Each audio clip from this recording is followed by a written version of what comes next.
Tracy Bogert, good morning. Big holiday for you and MAGA Nation, a celebration, kind of Christmas all over, January 6th, Insurrection Day. And I know, Tracy, the first one failed, but the slow-moving coup continues. Congratulations. Luisa Alanis, what is up? Spurs win. In pop we trust. Woo!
Joe Garcia, good morning. I see Tracy, I see Luisa, I see Joe, the artist originally known as Average Joe Garcia.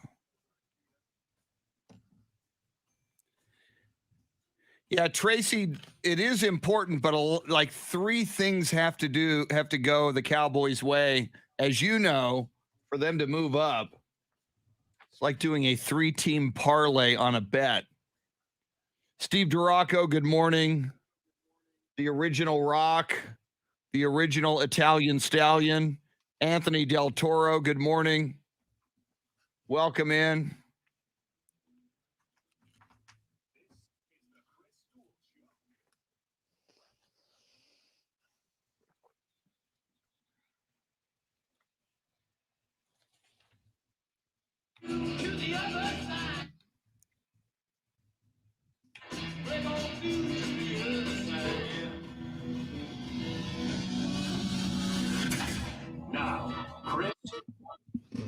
It's a beautiful day in the neighborhood. It is Thursday, a throwback Thursday, January 6th, 2022. And things seem better with the world when the Spurs win. The San Antonio Spurs go into Boston last night. It was hard fought. It was nip and tuck, especially in that final minute. Could have gone either way, could have gone to overtime. Lots of opportunities for the Spurs to let it slip away, but they did not. DeJounte Murray came back and was a rebound shy of a triple-double as Greg Popovich defeats his protege, Ime Udoka, who is now the head coach of the Boston Celtics, and the Spurs snap that 4-game losing streak. They win 99-97. Welcome in. It's the Chris Duel Show with Shannon, Salty, Sweeney. Jeremy KOLOK is your Soundscape stylist. And if you are on the live video feed, and you should be, and there's lots of ways you can get there, Facebook Live, AM 1300 The Zone, and Ticket 760's Facebook pages or Twitter pages. There is a YouTube path into the live video feed as well. You will notice at least two things this morning. One, Jeremy KOLOK wearing a nice Dallas Cowboys winter beanie, which I like because it says Dallas Cowboys established in 1960, which, by the way, is when I was established as well.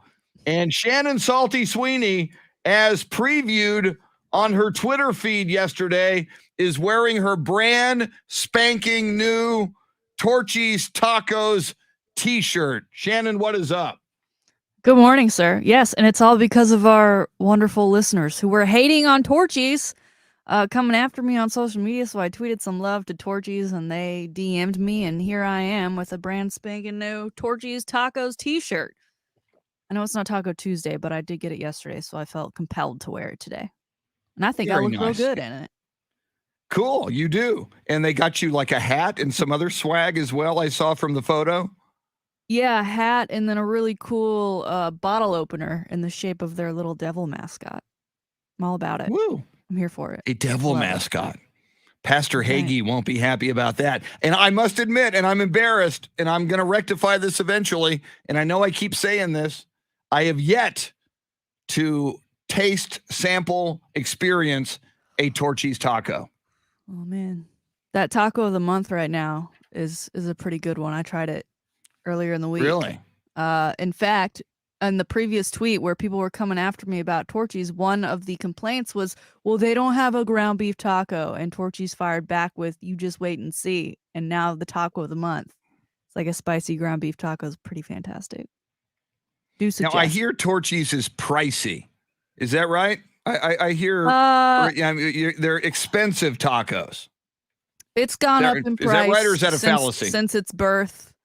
I believe the taco that I'm a huge fan of, the Trailer Park, I think when they first opened the place by my house, it was $3.50 for that taco, and I think now it's like $4.25. Wow. But such is life. Everything's gone up in price. Such is life.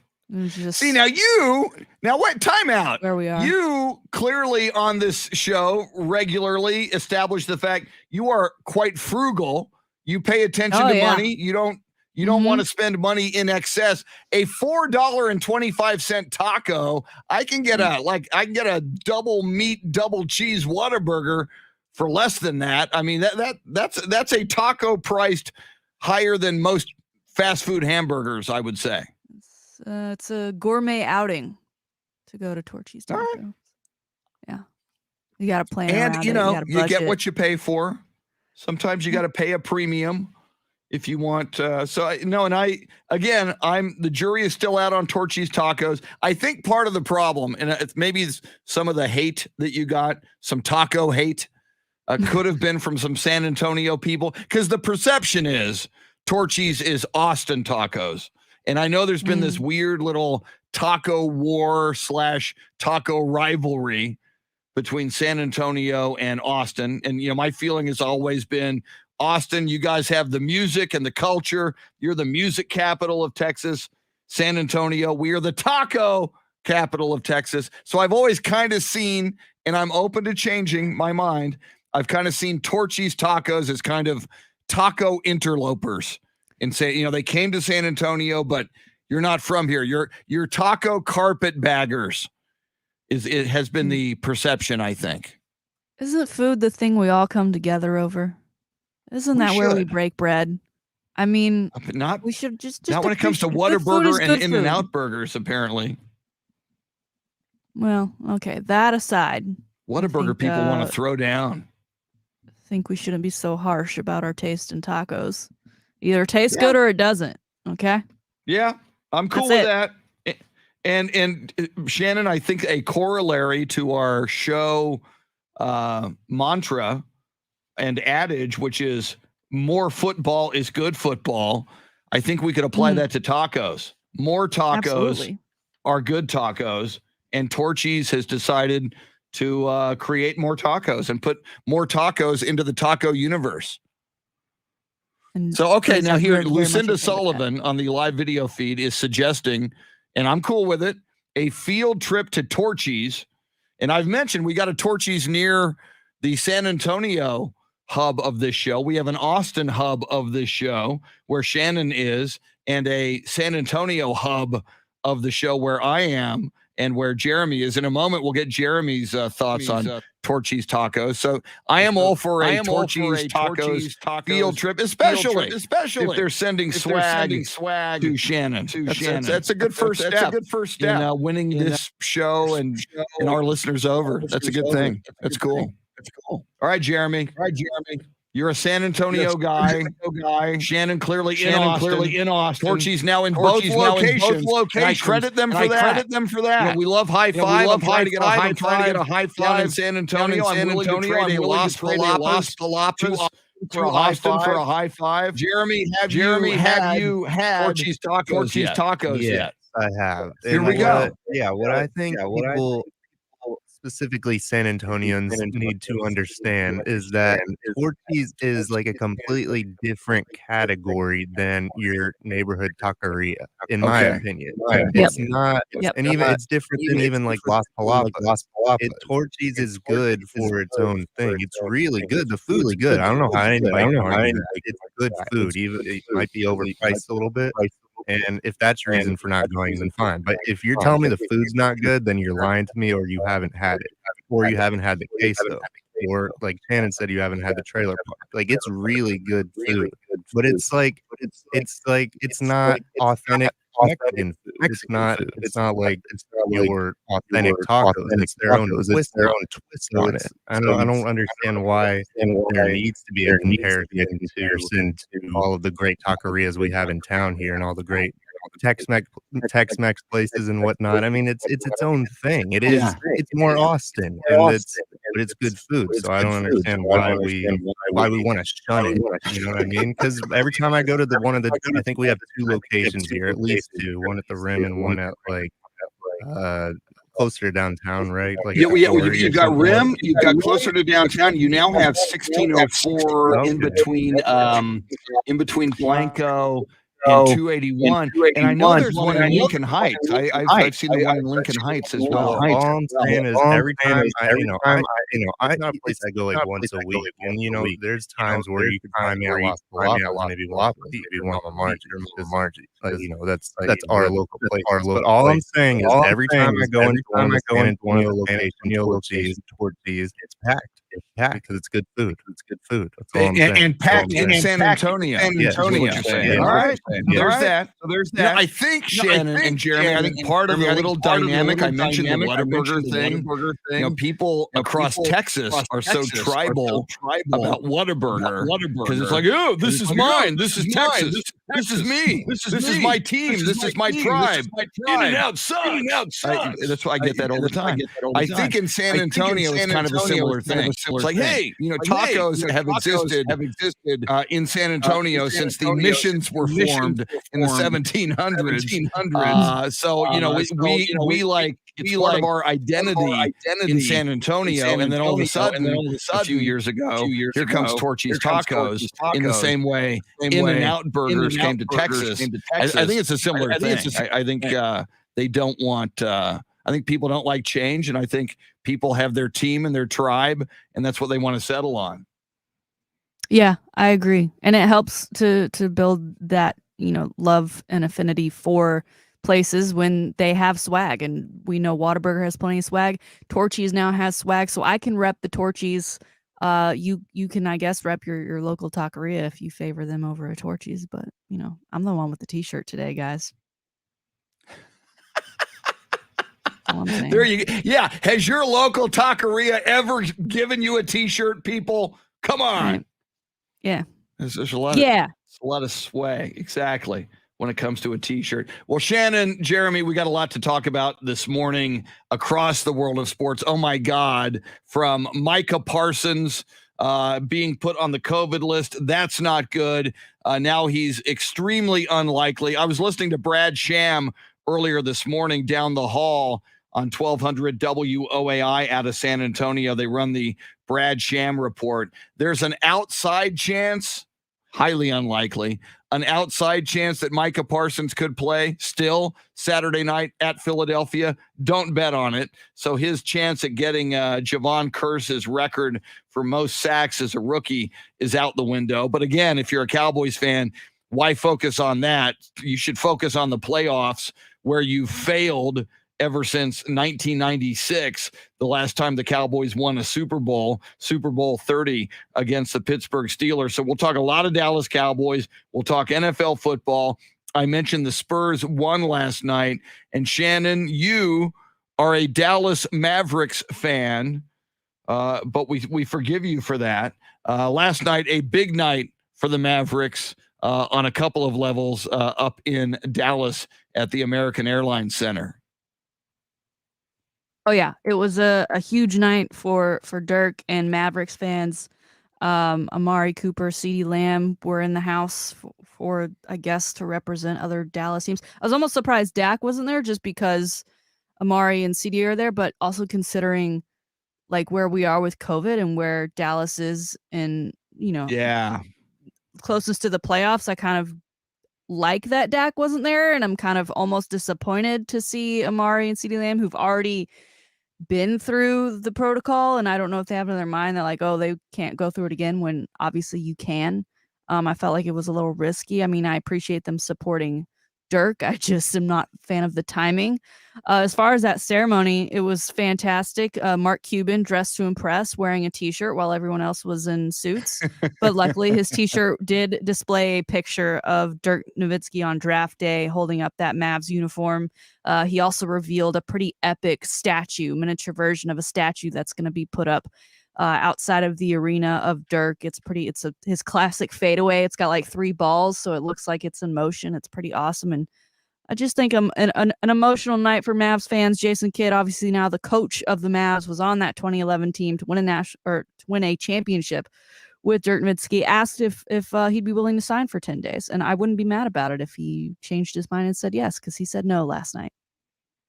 And, there are players around the league, as you know, Shannon, who've been out of the league with COVID now and teams being depleted by COVID who are signing. Yeah. I think Lance Stevenson, who's been out of the league for a while, had a big night last night for the Indiana Pacers. You make a great point, though. I want to underscore, because you said something very important. It was Amari Cooper and CeeDee Lamb of the Cowboys who were there. Is that right? Yes, courtside.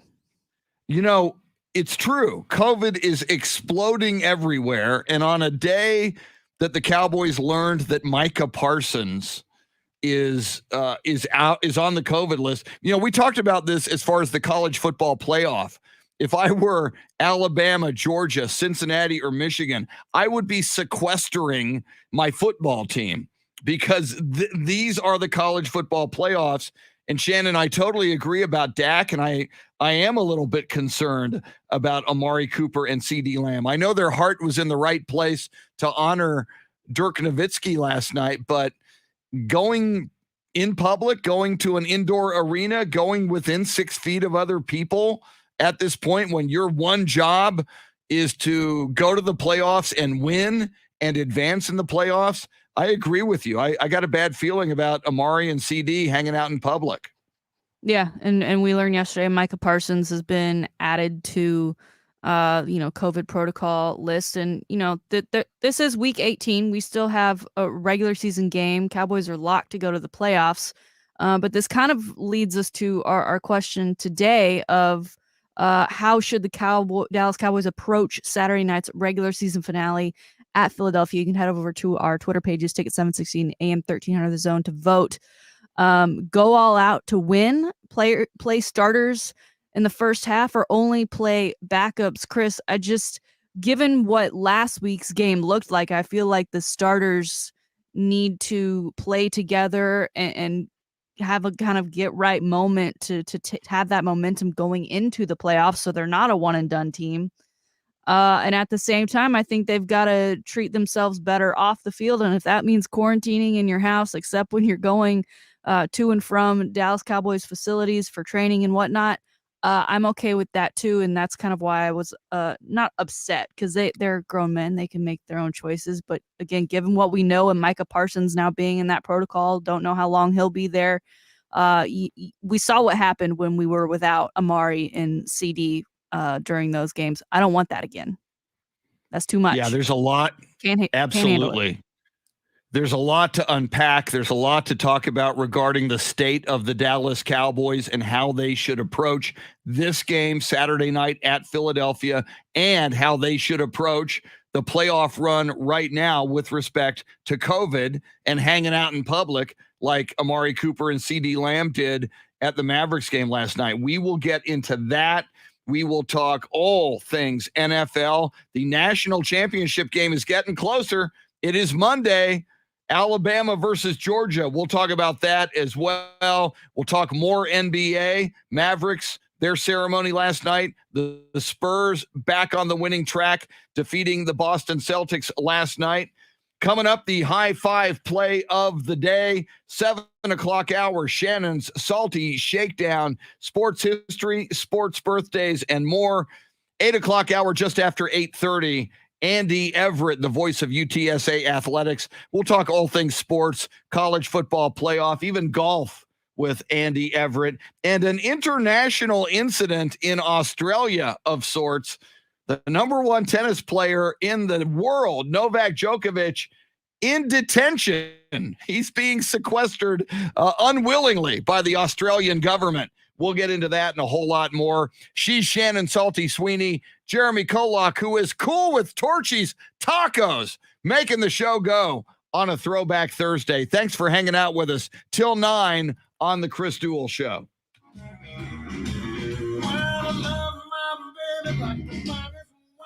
Woo! I totally agree, though, and we'll talk more about it. If the Dallas Cowboys, God, that's loud, as a team are going to show some leadership and show some commitment to these playoffs, they should be sequestering themselves. It's like when LeBron James shuts down his social media for the playoffs. You've got one job. Go win playoff games. That's why you're here. Let's see here.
All right. You know what time it is? It is coffee time. I am in serious need of coffee.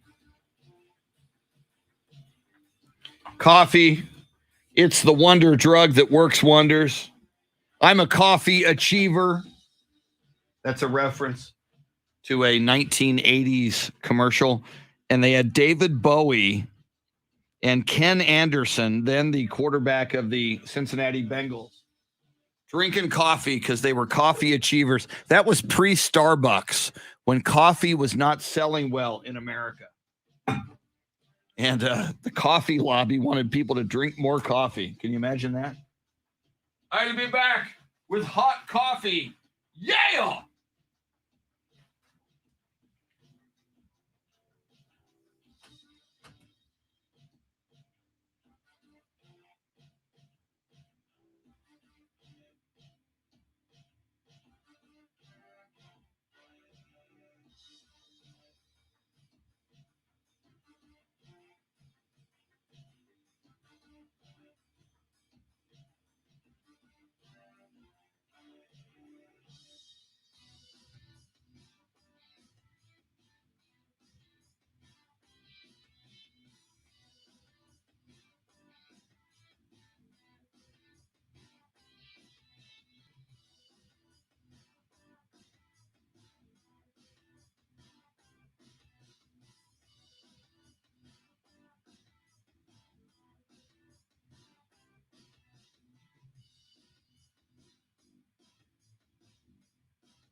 John Williams, Tracy Bogert, welcome. I got hot coffee.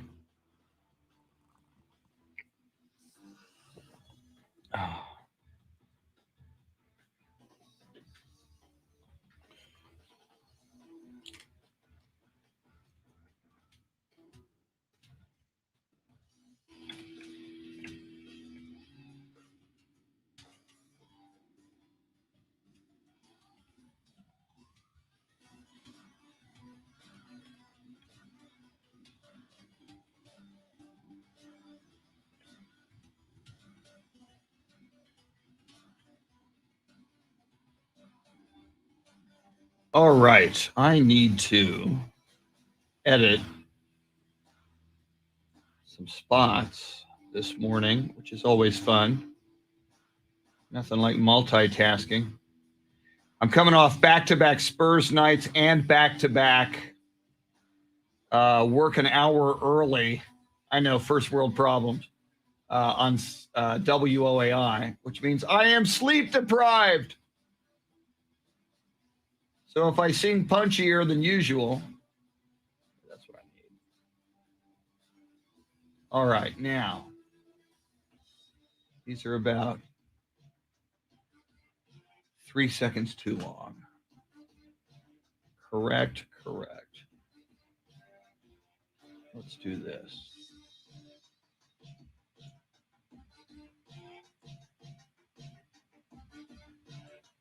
Ah, 2 seconds. I think I might be able to. Shoot, that's right at the outer limit. Let's see if I've got sound on.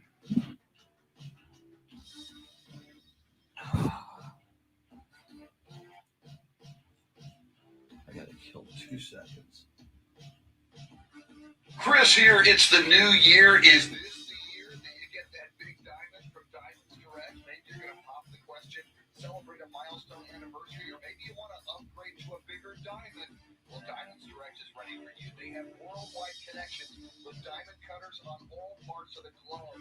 Whether you're looking for a 1 carat, a 10 carat, or a 15 carat, they've got you covered at Diamonds Direct. At Diamonds Direct, you never have to settle for a cookie cutter ring. That. 15 carat, they've got you covered at Diamonds.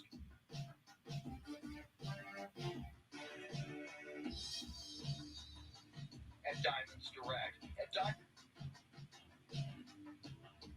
Boom, boom, boom. Got you covered. At Diamonds Direct, you never. Better. Okay.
Beth Settle, good morning. Good morning, Beth. Welcome in. Here we come. Got to wear Spurs glasses as much as I can this morning.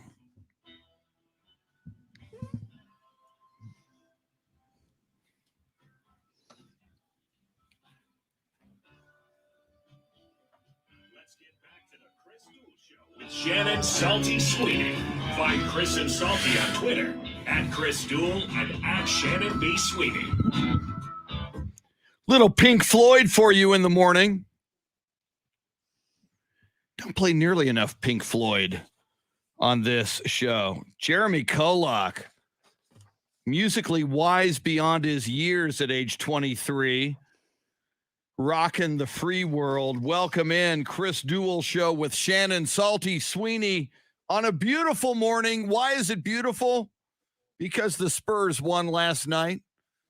Spurs had a 4-game losing streak. See, Shannon, the new year was not starting well for me and probably a few of us because I love my Spurs. They were on a 4-game losing streak. The Dallas Cowboys started the new year losing to the Arizona Cardinals, not looking good. And now, so Spurs win last night. I feel better. They're at Philadelphia on Friday night. And then if the Cowboys can win Saturday night, if the Spurs can come back and the Cowboys can come back, I'll start feeling good. You know what? However, Shannon, quick little programming note. On Sunday, the Spurs play the Brooklyn Nets at the Barclays Center in Brooklyn. And that was supposed to be, later in the late afternoon, like 5:30 or something. The NBA, in their wisdom, decided to move the start time of that game to noon. Noon Brooklyn time, which means 11 a.m. in San Antonio on Sunday, which means Bill Schoening's pregame show on the radio, 1200 WOAI out of San Antonio and across the Spurs radio network, 10:30 a.m. for a basketball pregame show on Sunday. It's breakfast with the Spurs. How weird is that? That is very strange. I mean, we're used to kegs and eggs with football. Basketball, I don't feel the same about.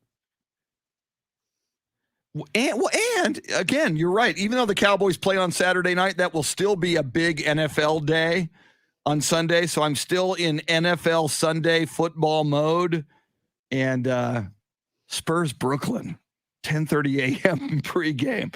Hopefully they'll still stay on a roll. Big win last night. We talked about it. We'll talk more about it. I do want to get into, and we touched upon it in the previous segment, the Dallas Cowboys, where they are right now, how they approach this game Saturday night against the Philadelphia Eagles. We talked about it. It's our poll question. Should they go all out? Should they maybe play the starters the first half like you do in a lot of preseason games? It's kind of like preseason for the playoffs. Or should they just rest all of their key players? Now, they can advance a little higher than the 4 seed in the NFC playoffs, but like 3 things have to happen. The Cowboys have to win, then 2 other games have to go another way. It's almost like a 3-team parlay. If you got to bet, those aren't easy to win. It's unlikely to happen. So we'll talk about that. And of course, Micah Parsons on the COVID list. Shannon brought up a great point in the first half hour at the big Dirk Nowitzki jersey retirement ceremony at American Airlines Center last night for the Mavericks game. Amari Cooper and CD Lamb were there. Should they be going out to events? Or should we maybe lock down and focus on the playoffs as a team, Dallas Cowboys? We'll get into that. All things NFL, college football national championship game Monday night, Alabama versus Georgia. More on that. Latest on Antonio Brown. That saga continues. NBA, college hoops, and more. But right now, it is time to hand out a high five. We do this every morning at this time. It is the high five play of the day, appropriately sponsored by High Five, 2 locations in the Austin area. If you like sports, big screen TVs everywhere. If you like to play games, Lots of games you can play. Bowling, laser tag, axe throwing, zombie dodgeball. If you like great food and great drinks, they got it, along with food and drink specials. It's a mecca for everything you're looking for. 2 locations, High Five, in the Austin area. Shannon, Salty, Sweeney, who is most deserving of a high five on this Thursday morning? Well, once again, Chris, we are going to give a high five, and I'm probably going to have to get me a step stool and then jump in order to reach him. But we're going to give it to Shaq once again because we love ourselves a good Shaq story. He is always in the spirit of giving, and given that we have just the Christmas holiday season came and went very quickly. It's hard to believe. But over the break, Shaq hooked a ton of kids up with 1,000 PS5s and Nintendo Switches. Chris, I'm not sure if you are aware, but that hardware, especially the PlayStation 5s, very, very difficult to even get your hands on one. So the fact that he had this many and then was able to give them to kids in need was really fantastic. We've also got to give a high five with his partners in this, Pepsi, Frito-Lay, and Tonka, as well as many more who helped get those. And he also gave away bikes from Walmart, which is also really cool. Wow. So, hey, go outside, ride your bike, get some physical activity, and then come inside and play your video games. Because kids these days, Chris, they don't do that anymore, do they? Do they? We used to only play No. video games when the street lights would come on, and so we'd have to go back home because it was getting dark outside. But this is just awesome. Again, I think the most surprising part to me is that I know he's Shaq, but to get that many of these consoles that are so difficult to come by is pretty incredible. And then you get it delivered, and it says it's from Shaq. That's awesome. Oh. I hope these kids had a fantastic holiday, and I'm sure they did with gifts like that. And Shannon, it seems like every month, if not more frequently, we hear another Shaq story about Shaq doing something nice for other human beings. Shaq's worth a ton of money, and I get it. And not just the basketball money and his TNT money that he's resting on. I mean, he's kind of like Magic Johnson. He's got a lot of businesses. He's an entrepreneur. He's just raking it in, and rightfully so. And what I love about him, Shannon, we talk about it often, he's a giver. He gives to other people. He's got a heart and a good heart. And who knew? I remember the height of the rivalry between the Spurs and the Lakers. And I really didn't like Shaq, even though he went to Cole High School out of San Antonio before his LSU career. But he was talking a lot of trash about David Robinson, and calling in names, and he had the phony story where David Robinson blew him off for an autograph when Shaq was in high school in San Antonio. And I did not like Shaq at the height of his NBA career when they were a rival of the Spurs, but I have grown now. I'm a huge Shaq fan. I dare say, Shannon, I love Shaq now, so it's a good thing. Yeah. That's very big of you. And I hope you feel the same way in 10, 15 years time about number 2, who coincidentally, I mean, we haven't discussed the fact that, this week we've talked about that date, 2/2/22. Yes. Washington football team will announce their huge name change. We talked about it yesterday. Seems to be a good chance they're going to be the Washington Admirals. But originally that date was special for you because you have committed to yes, I have. Open your heart, or at least clear the hatred from your heart of one Kawhi Leonard. I'm gonna, Shannon. I think forgiveness is one of the greatest virtues, one of the greatest life lessons that we come here to Earth School for. I have had a lot of darkness in my heart, and therefore I think it affects my soul and my psyche. I just think about number 2 and I cringe, and I'm angry at him for what he did to the San Antonio Spurs, to the city of San Antonio and Spurs fans. But it's not good for me, Shannon. What's that old adage? It's like anger is poison that you drink when you hate someone else, but you're the one drinking the poison because it's not good for you. I'm going to let it go. After 2/2/22, 2022. I am not going to say anything personally negative about Kawhi Leonard. I am not going to call him number 2 in more ways than one, therefore referring to him as a different kind of number 2. I'm going to let it go. I'm going to move on. But however, it's January 6th and I'm not quite there yet. Well, and so with that, because I want to ask you this now, how are you preparing? Because Washington, they're releasing hype videos, they're teasing things, they're linking websites all over the place. Are you what are you just, as the days go on, you're trying to slowly release the hatred? Or are you just letting all the hatred just build up so you can have one final day on the 1st to just really go after him? Feel like you get it all off your chest. That I kind of like, almost like Festivus, an airing of grievances. Maybe February 1st. I didn't think about that, Shannon, until you just said it, but maybe I should get all of the hatred out on one day so that it's completely out of my system. That's one way to do it. And as you say that, I do need to really be more proactive. Maybe I need a Kawhi Leonard altar where and we kind of do this at Burning Man as well. I went to Burning Man many, many years ago. Maybe I need to get all of my Kawhi Leonard gear. I don't really have. I do have a Kawhi Leonard jersey from back in the day. Maybe I need to. Maybe. Well, and I always, when LeBron James left Cleveland and everybody started burning his jersey, I thought that's just too much. That's wrong.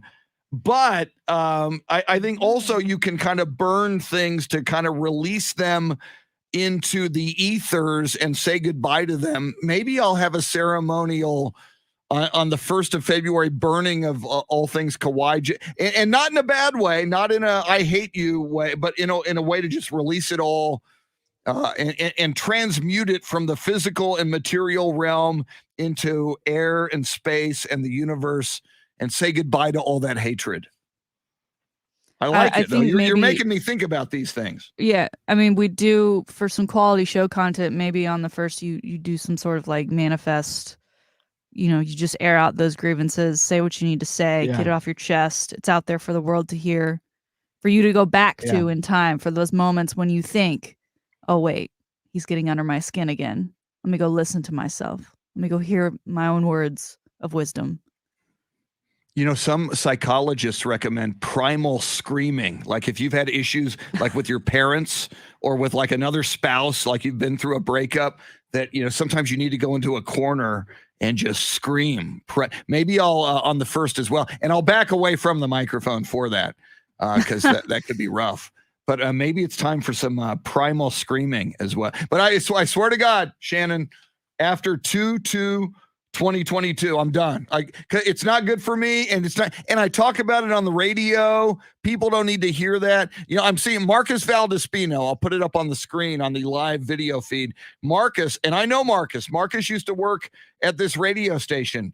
Marcus writes, "I hate Kawhi Leonard." And Shannon, you and I have talked about there's a difference between sports hate and there's hate. I hate Osama bin Laden. I hate Adolf Hitler. Do we hate Kawhi Leonard in that level? I don't think so. I think it's sports hate. But he did really screw over his teammates and his coaching staff and Spurs fans. And I think, therefore, Shannon, Spurs fans everywhere in the city of San Antonio. So, but I need to let it go. Is there anyone I know you don't like Tom Brady, but is there a sports figure, Shannon, that you have sports hated more than others? Nick Saban? Bob Stoops? Yeah, Oklahoma in general? Maybe Bob Stoops. I did in college, my Wi-Fi was called Bob Stoops Too Low. And in that era that I was in college, now, wasn't fantastic. But compared to you, not really. I mean, right now I'm kind of in an Aaron Rodgers thing just because of what he did to my dog. I take that really personally. He has one commercial with a dog in it. She latches on, and now anytime there's a dog anywhere, just on TV, she barks, and it is highly annoying and obnoxious. Aaron and Rodgers I blame him for turned it. my dog. But again, that's not even like he didn't do any. I mean, he's done me dirty with the Cowboys too, so I guess that adds a little spice to the mix. And so he maybe may him. again, Shannon. If the Cowboys win their first playoff game, good chance they go to Lambeau in the second round if they're in that number 4 slot. And Chris, that's I'm going to in a be good the mood today. Mike McCarthy return to Lambeau if that happens. I was in a My good mood today, God. Chris. Yeah. I was All in a right. good Good. mood. That's good. All right. We got a lot to talk about. Cowboys, NFL playoffs, Aaron Rodgers, college football national championship game, NBA. Oh, and Mark Cuban, Shannon mentioned giving Dirk Nowitzki a statue. How about some Tim Duncan statue somewhere? We'll talk about that as well. Till 9, it's the Chris Duel Show.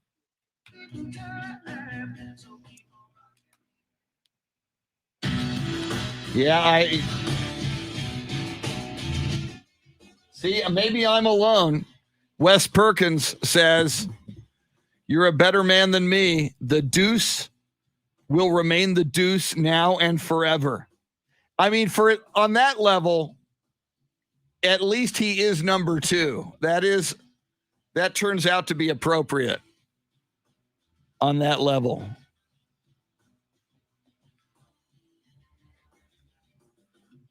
All right. I think I need more coffee.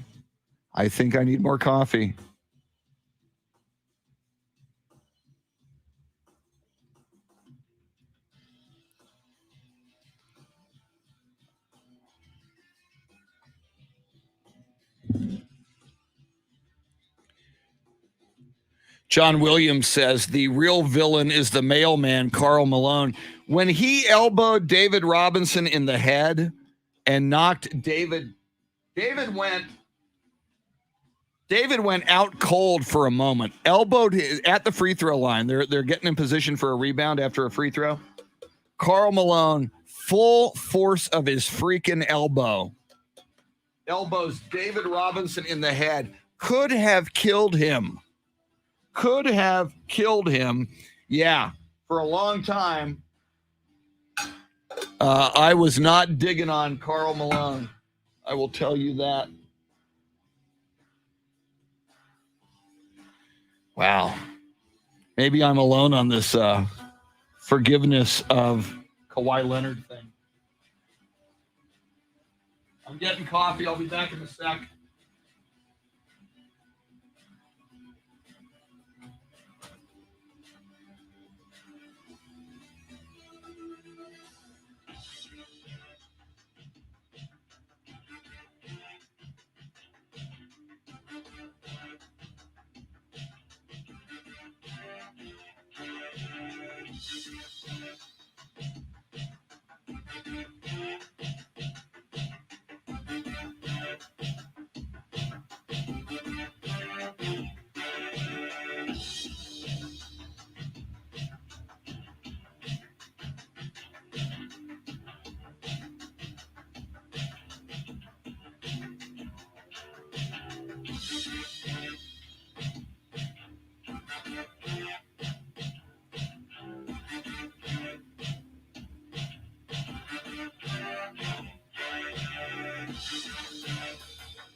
Woo!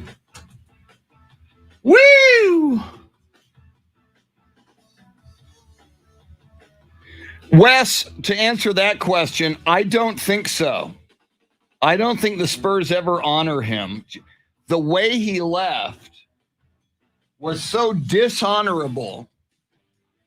I don't think you do that. I could be wrong, but I don't see it. Okay, I need to continue editing, apparently. Let's see. Okay, there's that one. I got to get rid of something. I think it was right in here.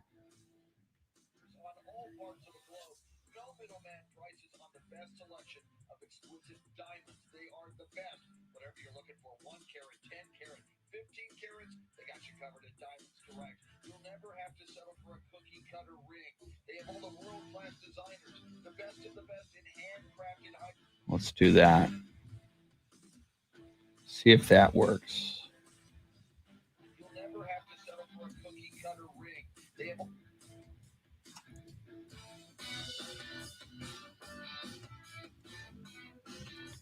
Okay, there's the cut.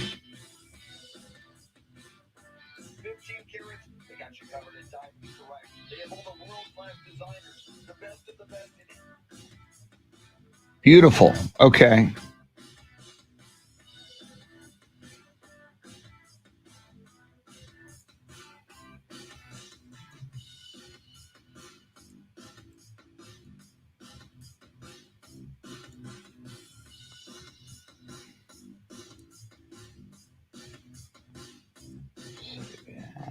This is B.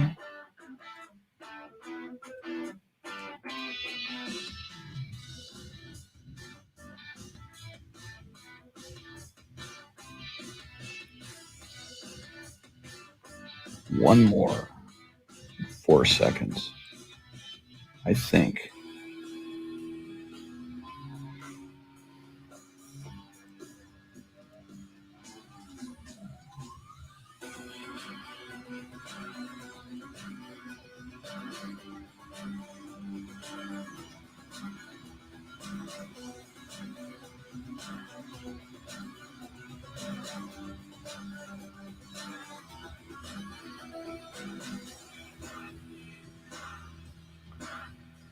Luisa not feeling the love. Buenos dias, Jason Paniagua.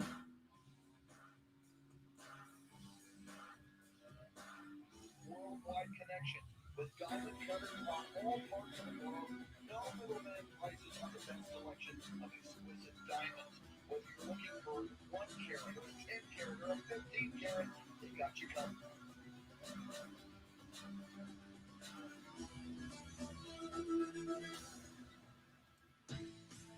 Diamond Direct has worldwide connections with diamond cutters on all parts of the globe. No middleman price.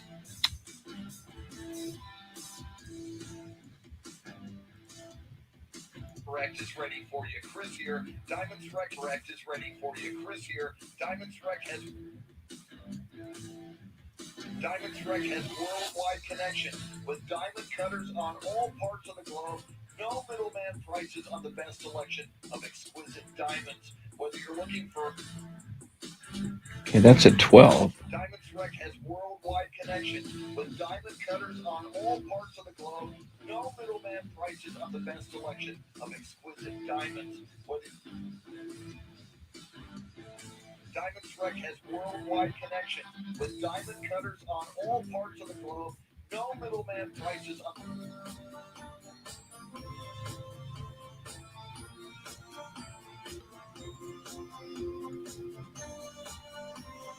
Direct is ready for you, Chris here. No middleman prices on the best selection of exquisite diamonds. Whether you're looking for...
And Well says, hell no. Wow, apparently I will be the only Spurs fan forgiving. I don't want to bring him back and honor him. I don't want to retire his jersey. I'm just going to forgive him. Apparently I'm going to be the only one. Wow. All right.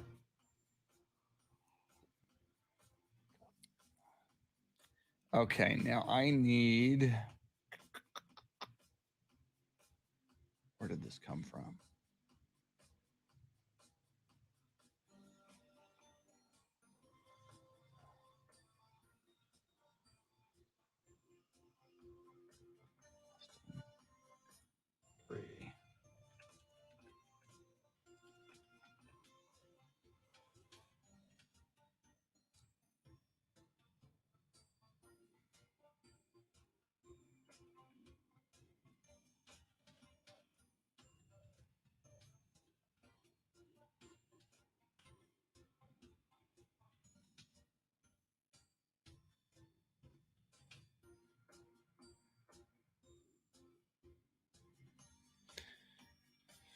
We are close.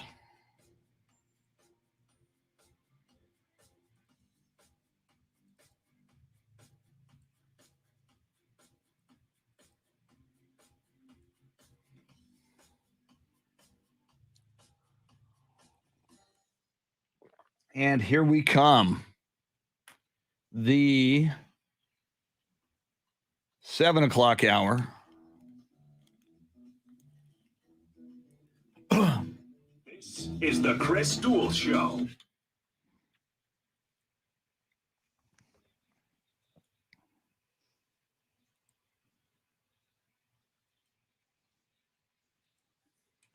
Steve Duraco is sending me a private message. This better be good, Steve. Now, Chris Duel. It is Thursday, a throwback Thursday. If you go look on Twitter, you can see embarrassing older photos of Jeremy, of me, of Shannon. I don't think Shannon's or Jeremy's is that embarrassing. I pulled mine from my USC student ID card this morning at Ticket 760, our show photo. We always put out a photo that kind of exemplifies where we're headed with the show. And we are headed toward Dallas. Oh, look at that. Jeremy KOLOK on the live video feed has his Oklahoma State. I saw the big O and I saw state and I said Ohio State. What is wrong with me? Oh, wait. Sorry, sir. There is your, I see. I'm going to now have to get a copy of that, Jeremy, so that I can use that on future shows. Now, Jeremy, you're no longer in college, correct? Correct. You've graduated. Okay, but you are still a card carrying college student, and that you keep that in your wallet to get college student discounts, correct? Yes. I just never even thought about taking it for out. a couple years. Yeah. Why? What's the point? Why would I stop using it for its benefits in this world? Yeah. That's cool. And now, as you say that, I remember years after Blockbuster Video closed, I still had my blue with the yellow type Blockbuster Video card in my wallet, like 4 years after they closed, and we're all streaming on Netflix. Like, I go through my wallet, oh damn, there's my Blockbuster Video card. Now I still have, and I'm like a million years older than either of you, I still have somewhere my USC student ID. So we've established that Jeremy still has his Oklahoma State student ID. Shannon, somewhere in your possession, do you have a University of Texas student ID card? I remember what it looks like. I remember my picture because I remember the shirt I was wearing was the exact same color as the background that they put me in front of.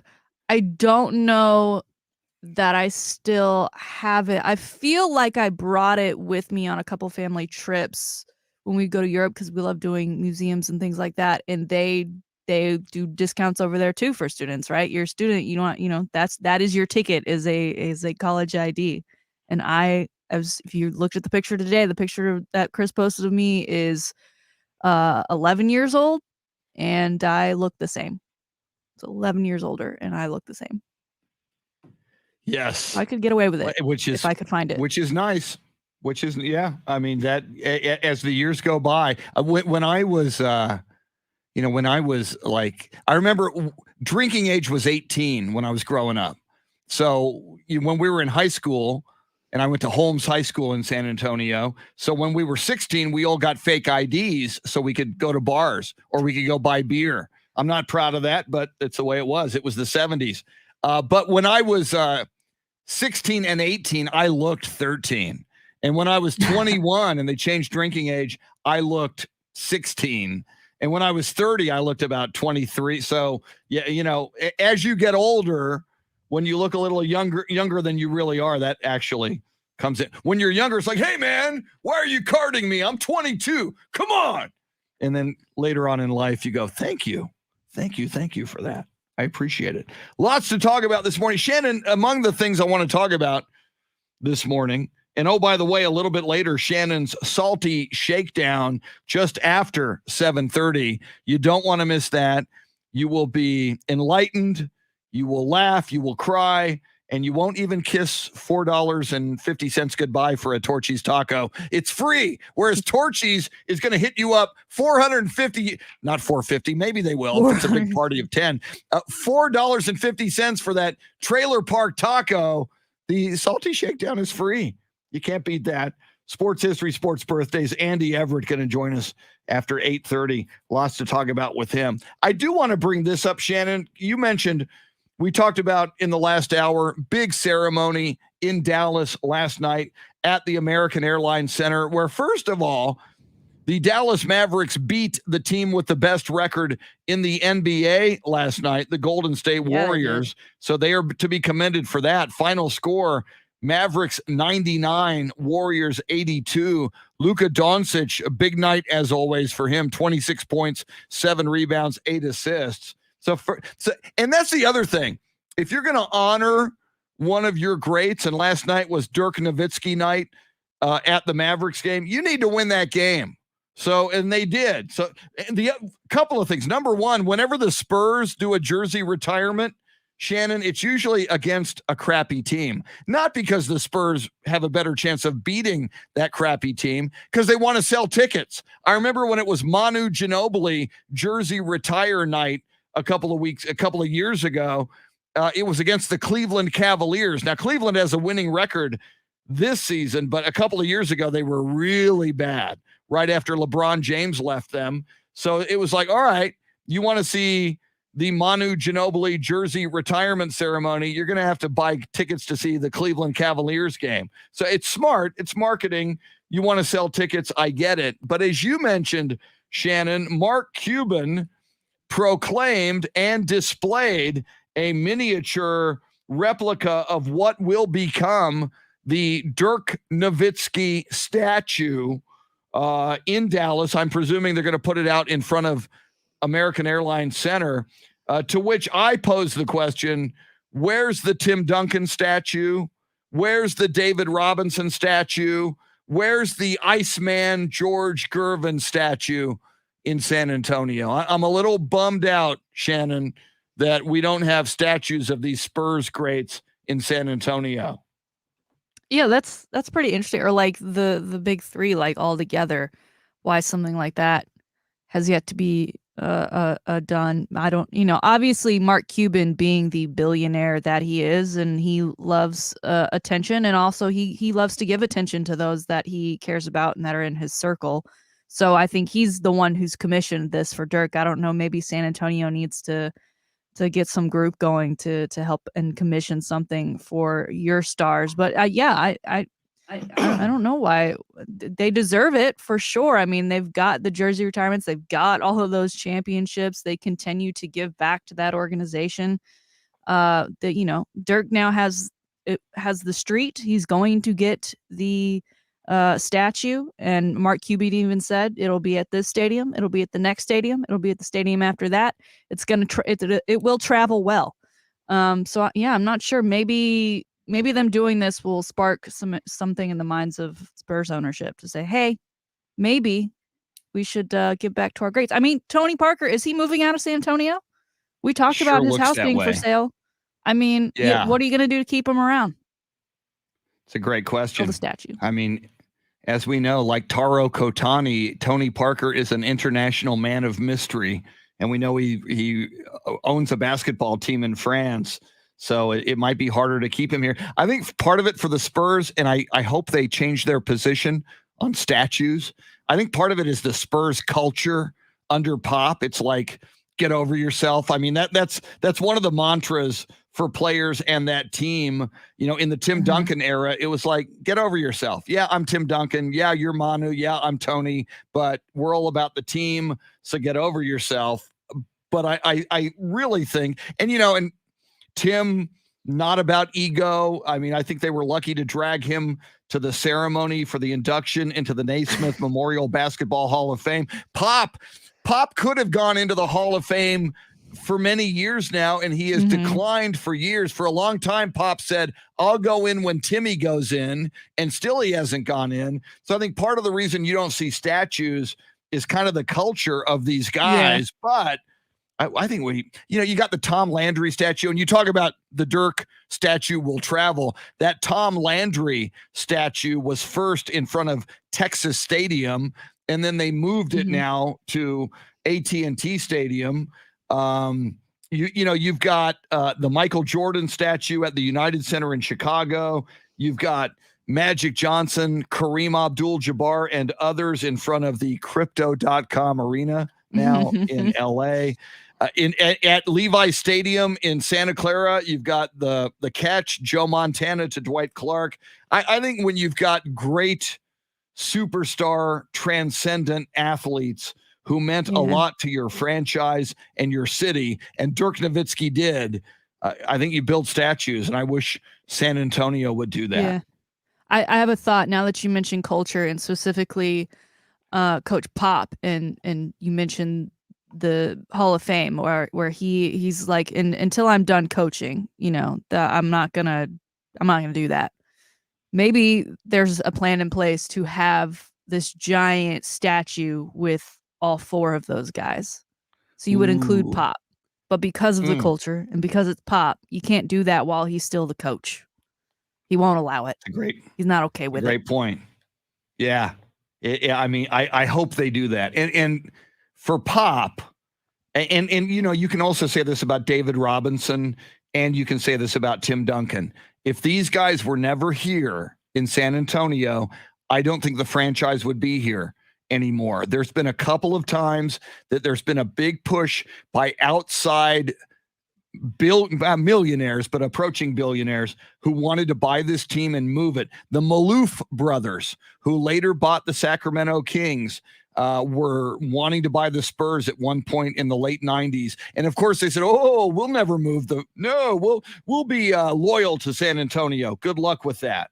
I know from very high authority, when they were deciding whether or not they were going to build the AT&T Center, which was originally the SBC Center, there was an ownership group that wanted to buy the team and move it to Baltimore, Maryland, of all places. And they were close. And the word was, if they didn't build a new arena here, it was going to happen. Spurs were going to move. So one of the reasons these guys should have statues, certainly David Robinson, Tim Duncan, and Greg Popovich, I strongly believe, and people of big authority have told me, without those guys, this team would no longer be here in San Antonio. So that's reason enough. Shannon, we mentioned Dallas and the Mavericks, and I mentioned Tom Landry and the Cowboys. I do want to mention this. About a week after we learned that Dan Reeves passed away, and Dan Reeves, most people remember him as the coach of the Denver Broncos and the Atlanta Falcons and the New York Giants. I, as a Cowboy fan in the Landry era, remember him as a running back and player coach for the Cowboys. So we lose Dan Reeves about a week ago, about just a few days after John Madden passed away. So the passing of Dan Reeves did not get a lot of notoriety.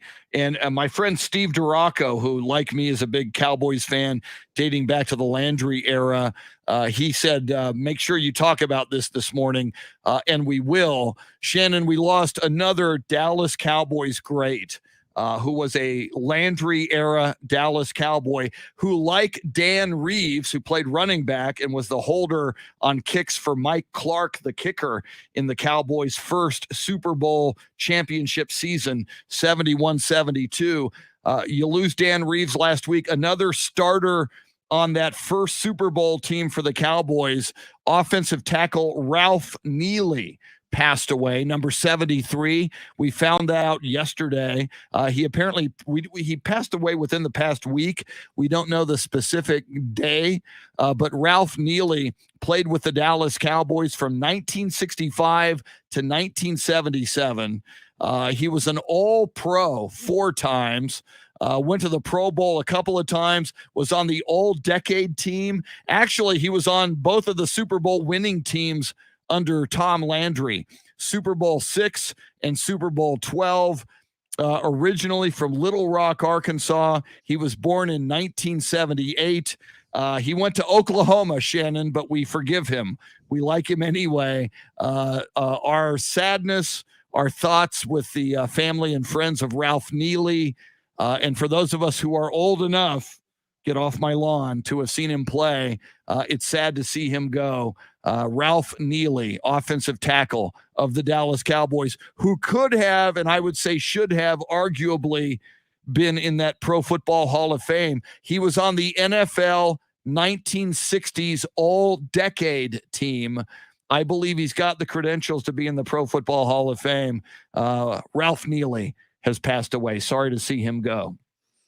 Yeah, I think with the athletes, we watched them in their prime, in their youth, and they all seem like Superman, right? They've reached the highest level of their sport, and we get to know them.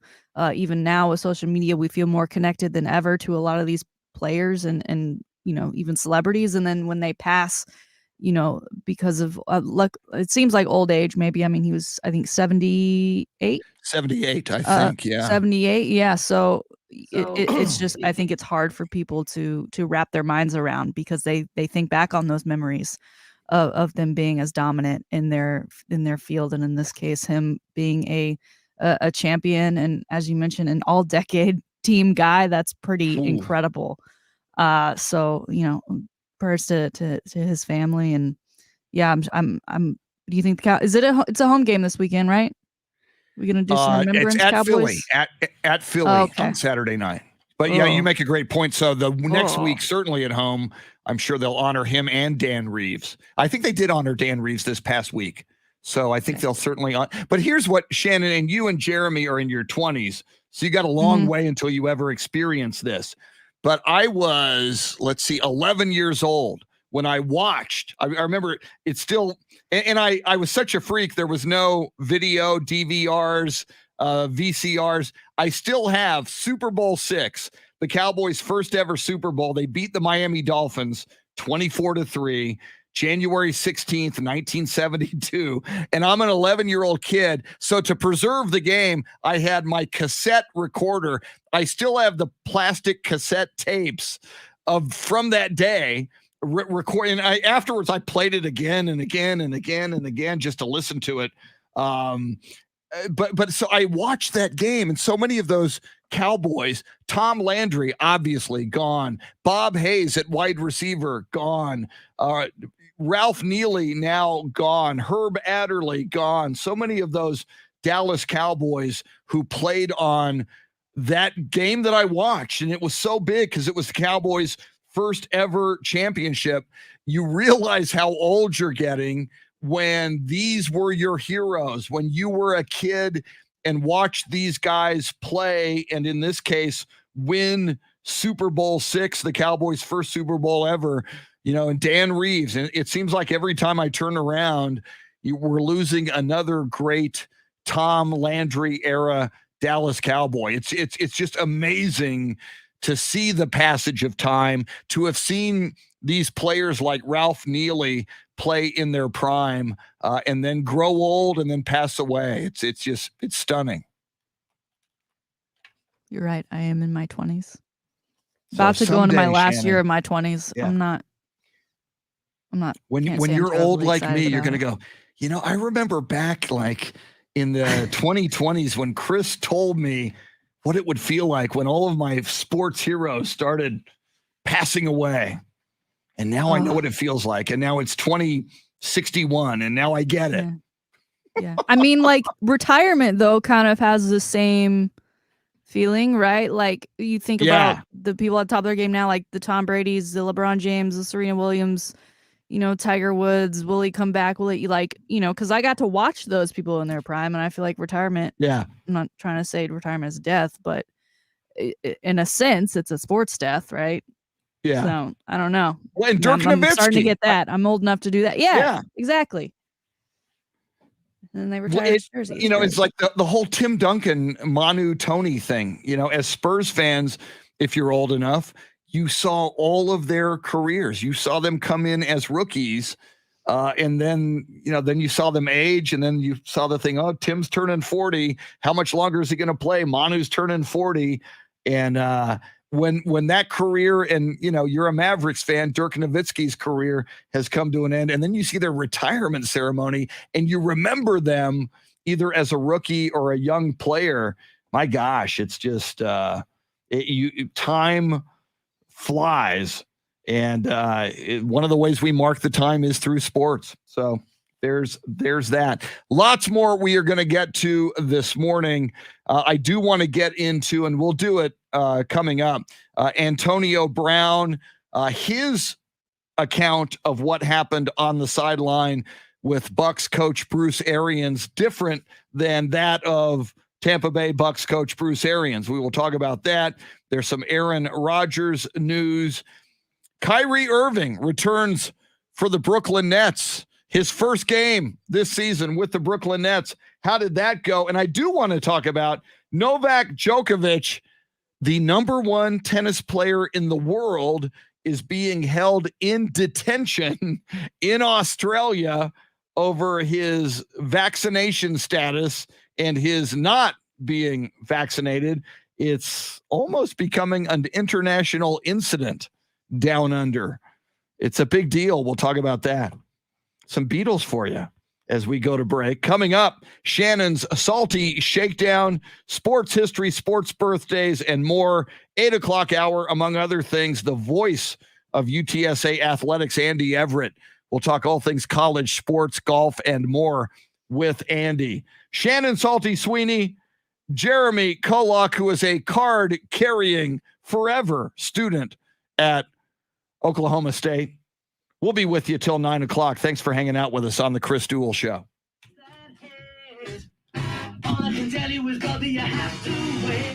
All right.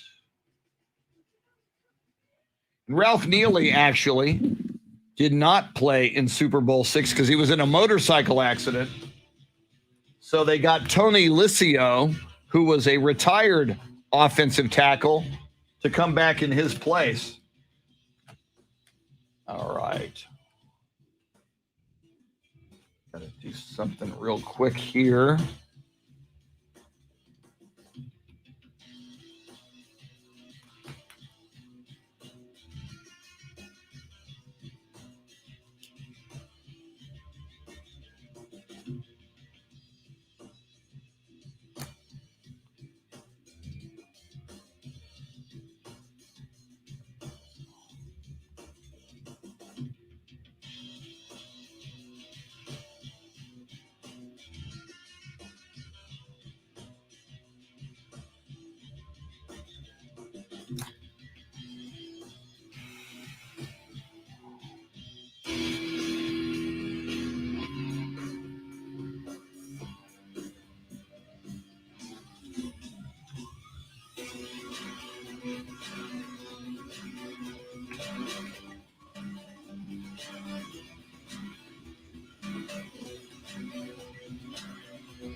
James Rippey, welcome in. Chris Gonzalez.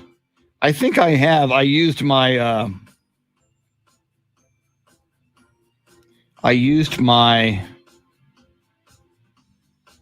my USC ID card on the. There it is.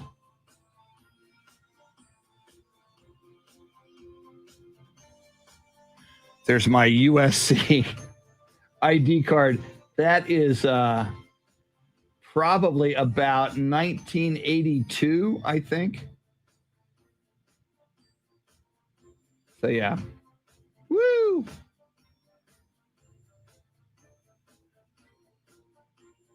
I got it somewhere. That's a photo of it, obviously, but I've got it somewhere in my possession.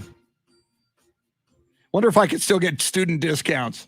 Middle-aged man, can I have a student discount? Here's my USC ID card from 1982.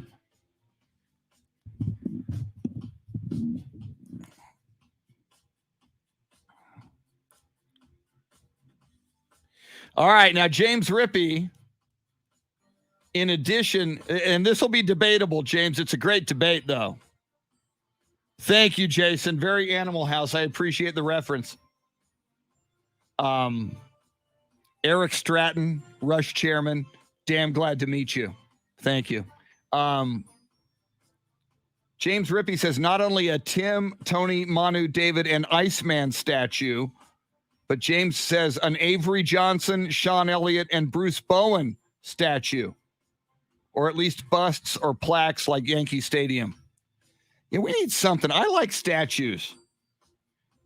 I think if you go into the Naismith Memorial Basketball Hall of Fame, as Tim has, as Pop will, as David has, as the Iceman has, as Manu will, and I believe Tony will, I think those guys get statues. I love Sean Elliott, and maybe you do give him one for the Memorial Day Miracle. Maybe. Here we go.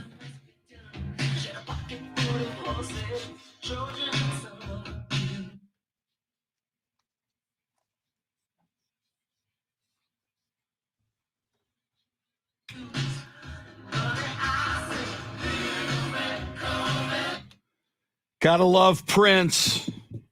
It was Saturday night. I guess that makes it all right. Will it be all right for the Dallas Cowboys on Saturday night against the Philadelphia Eagles? It's our poll question at Ticket 760 and at AM 1300 The Zone. How should the Cowboys approach that game on Saturday night? Go all out to win? You do that, you might risk some injury in the final game. You just saw what happened. They got a major injury at wide receiver in the most recent game to Michael Gallup. Do you want to go with the starters for a half, or just rest your regulars and get ready for the playoffs the next week? We'll talk more about that. Lots to talk about all morning long. In a moment, Shannon's salty shakedown. But first, how about some sports birthdays and this day in sports history? On this day in 1976, January 6th, 1976, Ted Turner purchases the Atlanta Braves for $12 million. That investment probably worked out for Ted Turner. I think they're worth a little bit more than that today. Well played, Ted Turner. On this day in 1994, one of the most infamous days in figure skating and Olympic history, U.S. figure skating champion Nancy Kerrigan, headed to the Olympics, is attacked with a crowbar, I believe, or some kind of metal pipe by Tonya Harding's bodyguard and boyfriend Jeff Gillooly at the U.S. Championships in Detroit. Now, Shannon, this was before your time, but I imagine you've seen the video. You might have seen the I, Tonya movie. Are you aware of how crazy this moment was in sports history? Yeah, specifically from the I, Tonya movie. That's where all my information stems from. And it's wild. Man, as we watched it play out in real time, it was absolutely crazy. And that was on this day in 1994. On this day in 1995, 1 year later, Atlanta Hawks coach Lenny Wilkins, not Wilkinson's to you, Lenny Wilkins, good coffee at 7:38 in the morning. Lenny Wilkins passed Red Auerbach to become the NBA's all-time winningest coach. To that, Don Nelson said, "Hold my beer." And right now, Greg Popovich is saying, "Hold my beer." At the moment, Don Nelson is in the top spot, but not for long. Lenny Wilkins is in the number 2 slot. Greg Popovich needs 7 to pass Lenny Wilkins, and he needs 11 to pass Don Nelson to become the winningest coach in NBA history, including regular season and playoffs. Finally, on this day in 2018, John Gruden returns to the NFL as head coach as he leaves broadcasting to sign as head coach of the Oakland Raiders. On this day in 2018, we now know it wouldn't go so well for John Gruden by the year 2021, when his emails would be released and things would get just a little bit ugly for John Gruden. That's your sports history. How about some sports birthdays? Born on this day in 1936, one of the greatest American female tennis players ever, Darlene Hard. She won the U.S. Open Championship in 1960 and 61. She won the French Championships in 1960. She won 18 Grand Slam titles. Darlene Hard was born in Los Angeles, California. She passed away just last year in 2021. Born on this day in 1937, American football coach, most notably at Notre Dame, Lou Holtz. Happy birthday, Lou Holtz. Born on this day in 1946, NFL wide receiver with the Rams and the Patriots. Now a Hall of Famer, Harold Jackson, born in Hattiesburg, Mississippi, but he's not the most famous native of Hattiesburg, Mississippi. That would be Afro Man with his big hit, Because I Got High. We'll have to play that someday on the show. Born on this day in 1957, golfer Nancy Lopez. 3 major titles, 48 LPGA Tour wins. Nancy Lopez was born in Torrance, California. Born on this day in 1961, Hall of Famer, former Oakland Raider, and now broadcaster Howie Long. Howie Long was born in Somerville, Massachusetts. And finally, born on this day in 1994, Heisman Trophy winner in 2013 from Florida State, former Tampa Bay Buccaneer, and now New Orleans Saint quarterback Jameis Winston, born on this day in 1994 in Bessemer, Alabama. Those are your sports birthdays and your sports history. And now, ladies and gentlemen, boys and girls, friends, Romans, countrymen, pole assassins, monkeys, and Torchy's taco enthusiasts, here it is, your Thursday Salty Shakedown. Chris, I was never the kid that loved school. My favorite subjects were PE and lunchtime. So when I got to college, I got in and out as quickly as I could. I was ready for the real world. The real world wasn't quite ready for me, but nonetheless, I got into it as quickly as possible. I hated taking tests. They made me nervous. I hated studying for tests because I knew I'd just forget all the information once test day came around because I'd just get all nervous and sweaty, and I didn't care for it. So this news out of the NFL makes me happy for those players who are, a lot of them, leaving college early because, in the words of Cardell Jones, they didn't come to play no school, okay? They're ready to play football. They're ready to do it at the next level, and they're ready to get paid. So I've never really understood why we had the Wonderlic test, other than it becomes a great talking point for a lot of analysts and people around the league, because some guys do very poorly on it, and other guys really exceed. But since 2009, there have been studies that have said, listen, there's absolutely no correlation between scores on the Wonderlic and how guys perform on the field. So, Chris, this year during the draft process, the NFL is doing away with the Wonderlic test. Along with that, they also announced that teams will not be able to ask what would be deemed inappropriate questions at players. In the past, there have been some wildly inappropriate questions that players haven't asked. One player, I believe, was asked if he found his own mother attractive. Yeah. What? Excuse me? So Weird. Teams, if the NFL comes to find that teams are still asking these types of questions that are inappropriate, they could lose a first-round pick. They could also be fined $150,000.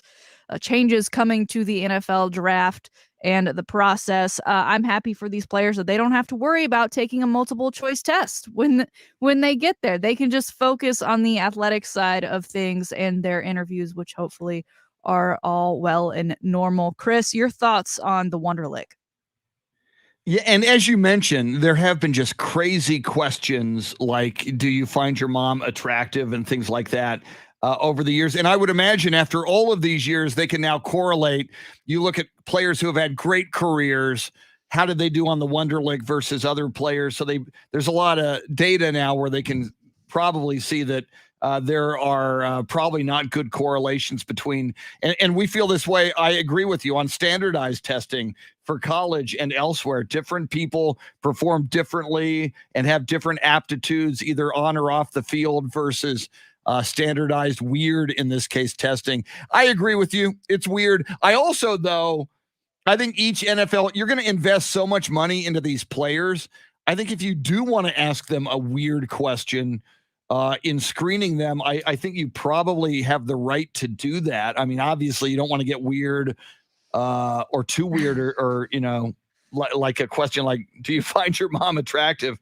But I think in general, I think the Wonderlic tests were archaic and wrong, and I agree with you. Yeah. I myself, I'm a team player, and I'm sure a lot of those guys feel the same way about themselves. We're not here to be solo acts. All right, let's get over the standardized testing and move on to what we came here for. So that'll be interesting, and of course, it'll probably be a huge talking point as for it to not be there during the draft. But we won't get those scores, which I think a lot of people just like to point out, like colleges that guys maybe attended versus guys attending different schools based on their scores. It was just never fair, in my opinion. Chris, moving to the world of baseball real quick. We've come to love the Manning cast on Monday nights. ESPN has found a gym. People want more. They don't do it every week. Peyton and Eli doing their thing, having guests each quarter, breaking things down, talking about their past, kind of really getting out of their shells, especially Eli. But they've got great personalities, and they do really well with their gigs. They were born to be stars, both on the field and off.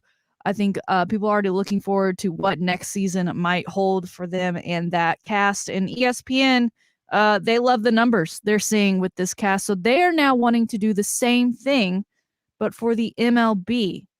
And the guy who they want to have, because they're not going to do the Mannings, it's not their sport, is Alex Rodriguez.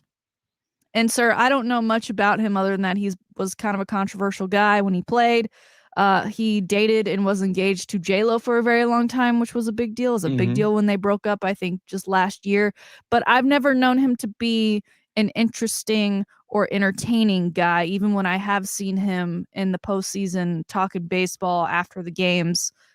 Do you think this is going to work? Because I don't know that it's still baseball, right? I mean, I know a lot of people, their argument against baseball is that there's less action. And so ESPN may be thinking, well, we'll fill the action with something like a Manning cast. I just don't know. With there being less structure, I don't know how they fill it other than A-Rod staring blankly into a camera for long moments of time. I just don't see this working out in the same way that they struck gold with the Manning cast.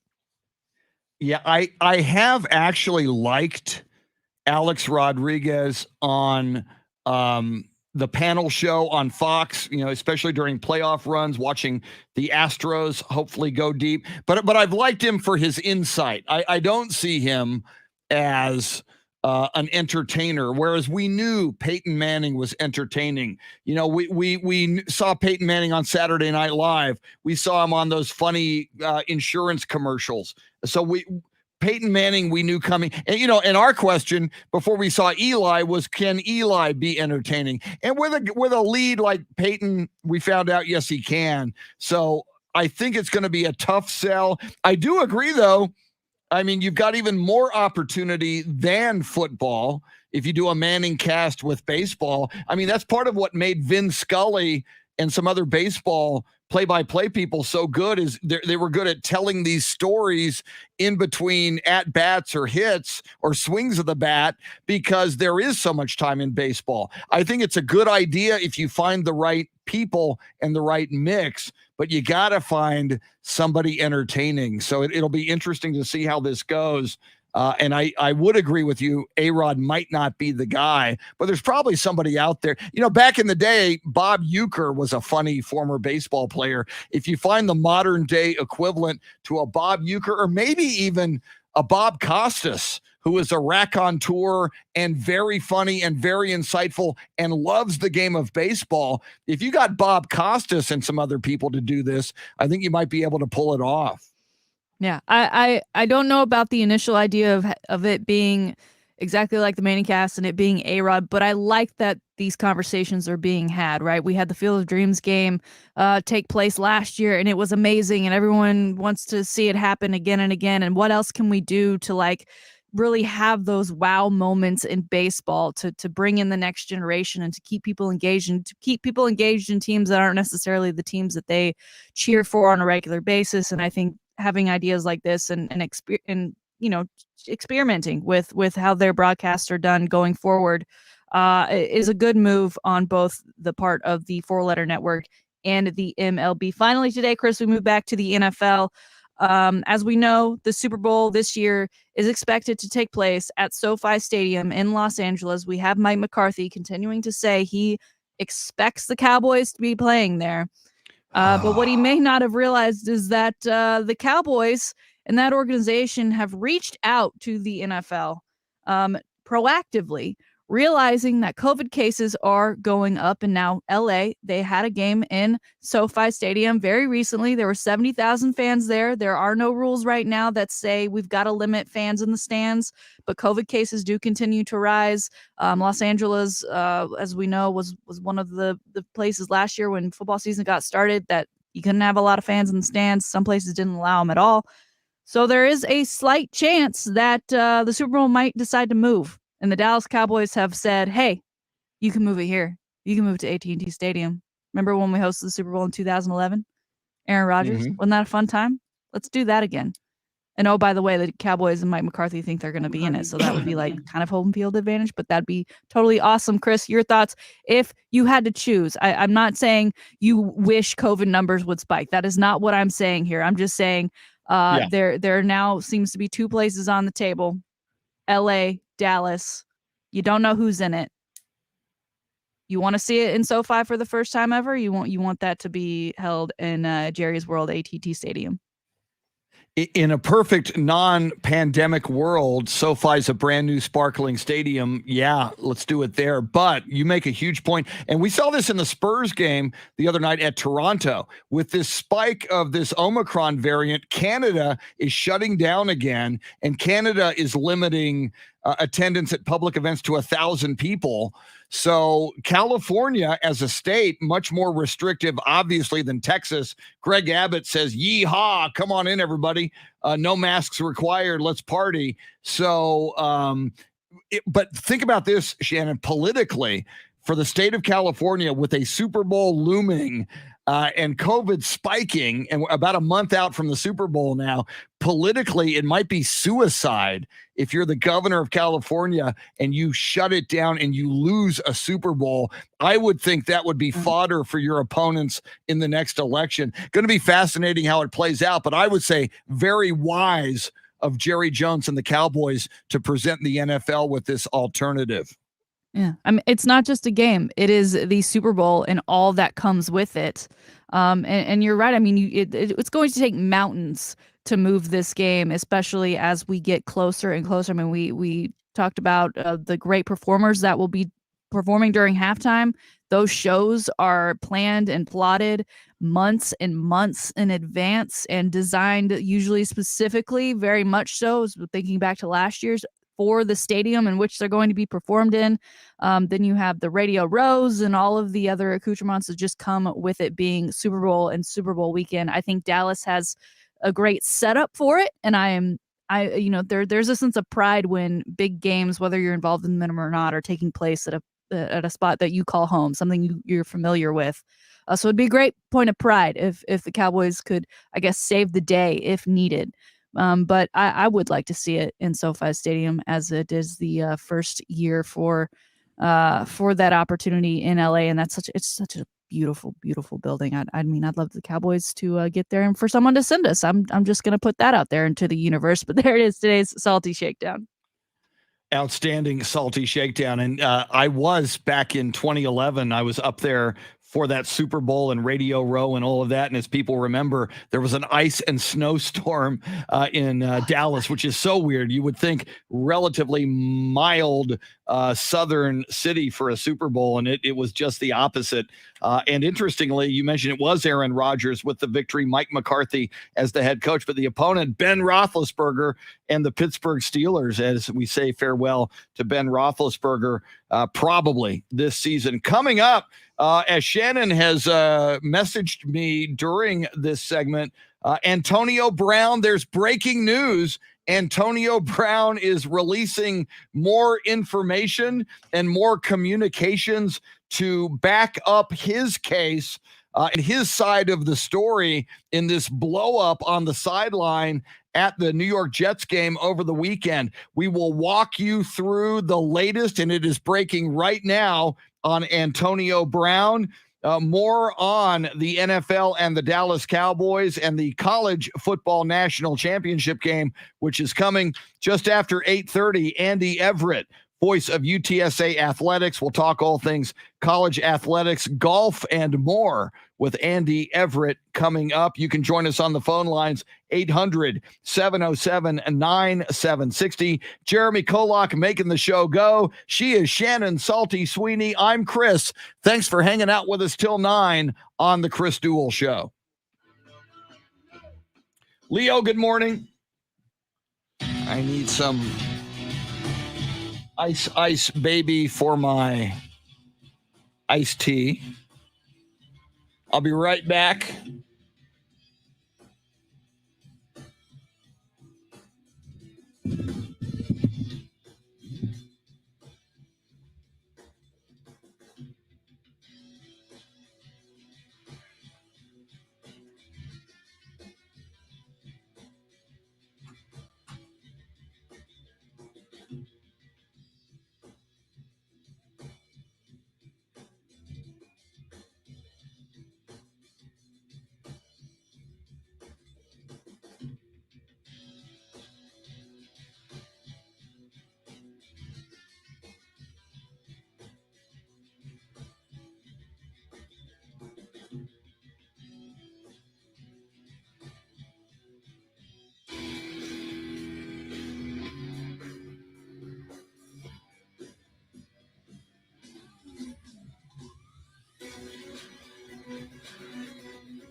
What's happening? I guess I'll tell you, sir, because you're going to hear about it sooner or later if you haven't already. What was named San Antonio Lady Hall of Fame yesterday. Congratulations. That's huge. Still don't know what the hell I'm doing, but Oh, yes, you do. That's fantastic. so there you go. When is the ceremony? Sometime in March. That is They great. said that they'll send out another email to let us know when and where. So, That is so cool. yeah, Congratulations. If I would figure out what I'm doing. I think you've got it figured I'm in out. trouble. I think you've got it figured out. That's fantastic. Well deserved, sir. Way to go.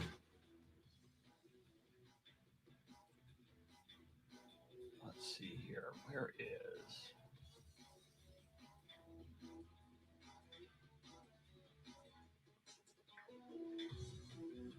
Right there. Okay.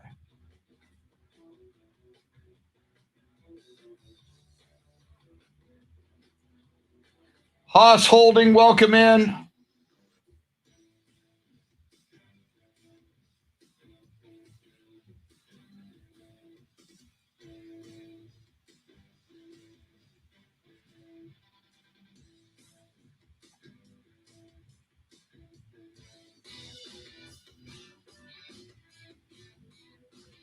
All right. Save as January 10th.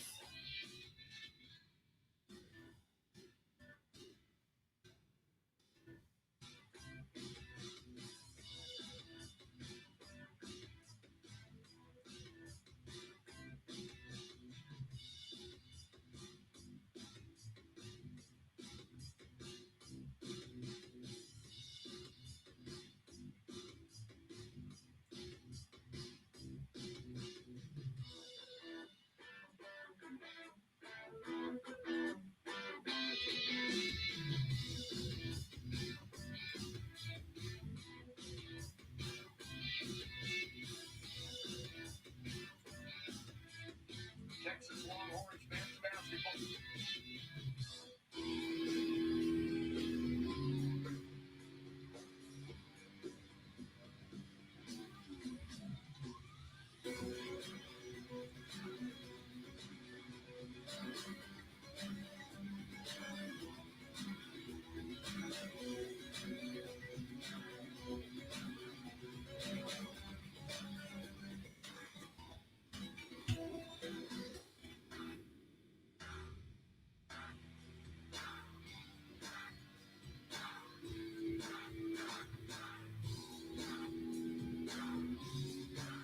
Leo, I see what you wrote. I'm going to get to that in a sec. I got to edit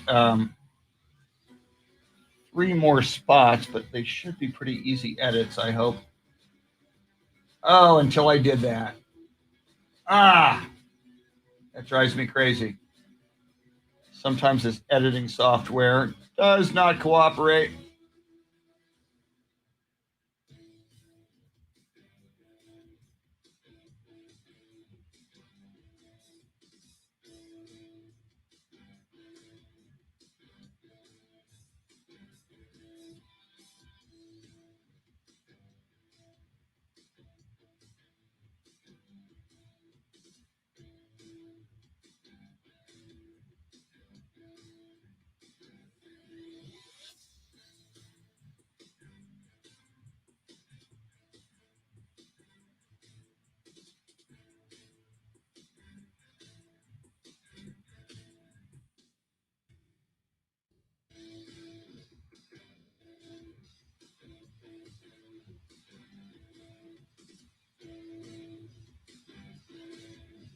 Let's see here.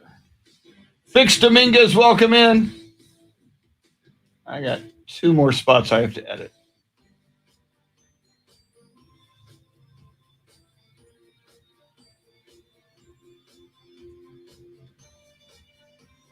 This will be the 4th one.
Leo Zambrano says, need to mention there is a COVID crisis in DFW area hospitals.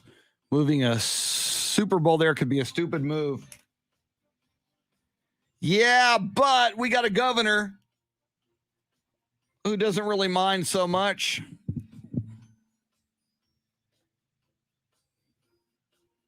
Because it's politically prudent to be defiant.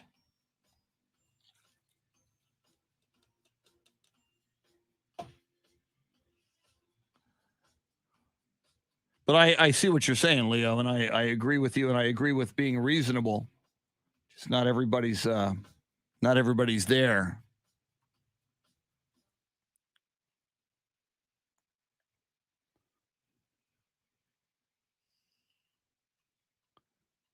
Here we come. This is the Chris Duel Show.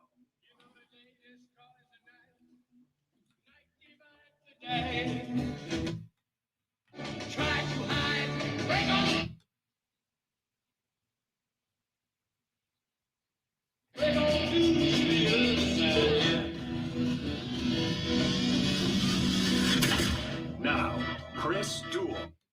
It is Thursday, January 6th. We begin the weekend on Thursdays because we can, because we should, because it's the right thing to do. Welcome in. It's the Chris Duel Show with Shannon, Salty, Sweeney. Lots going on in the world of sports. Spurs get back on the winning track last night. They defeat the Boston Celtics 99-97. Dallas Cowboys news as Micah Parsons has been added to the COVID list. It is highly unlikely, although not absolute, that he won't play. It is highly unlikely that he will play, to finish that sentence correctly, against the Philadelphia Eagles on Saturday night as the Dallas Cowboys get ready for the playoffs, which will be a week out from this weekend. And now we are learning, as it's been an ongoing saga with the Tampa Bay Buccaneers, that Antonio Brown is now releasing some texts between he and Bruce Arians. Shannon, what is the latest on the ever-evolving Antonio Brown, Tampa Bay Buccaneers situation?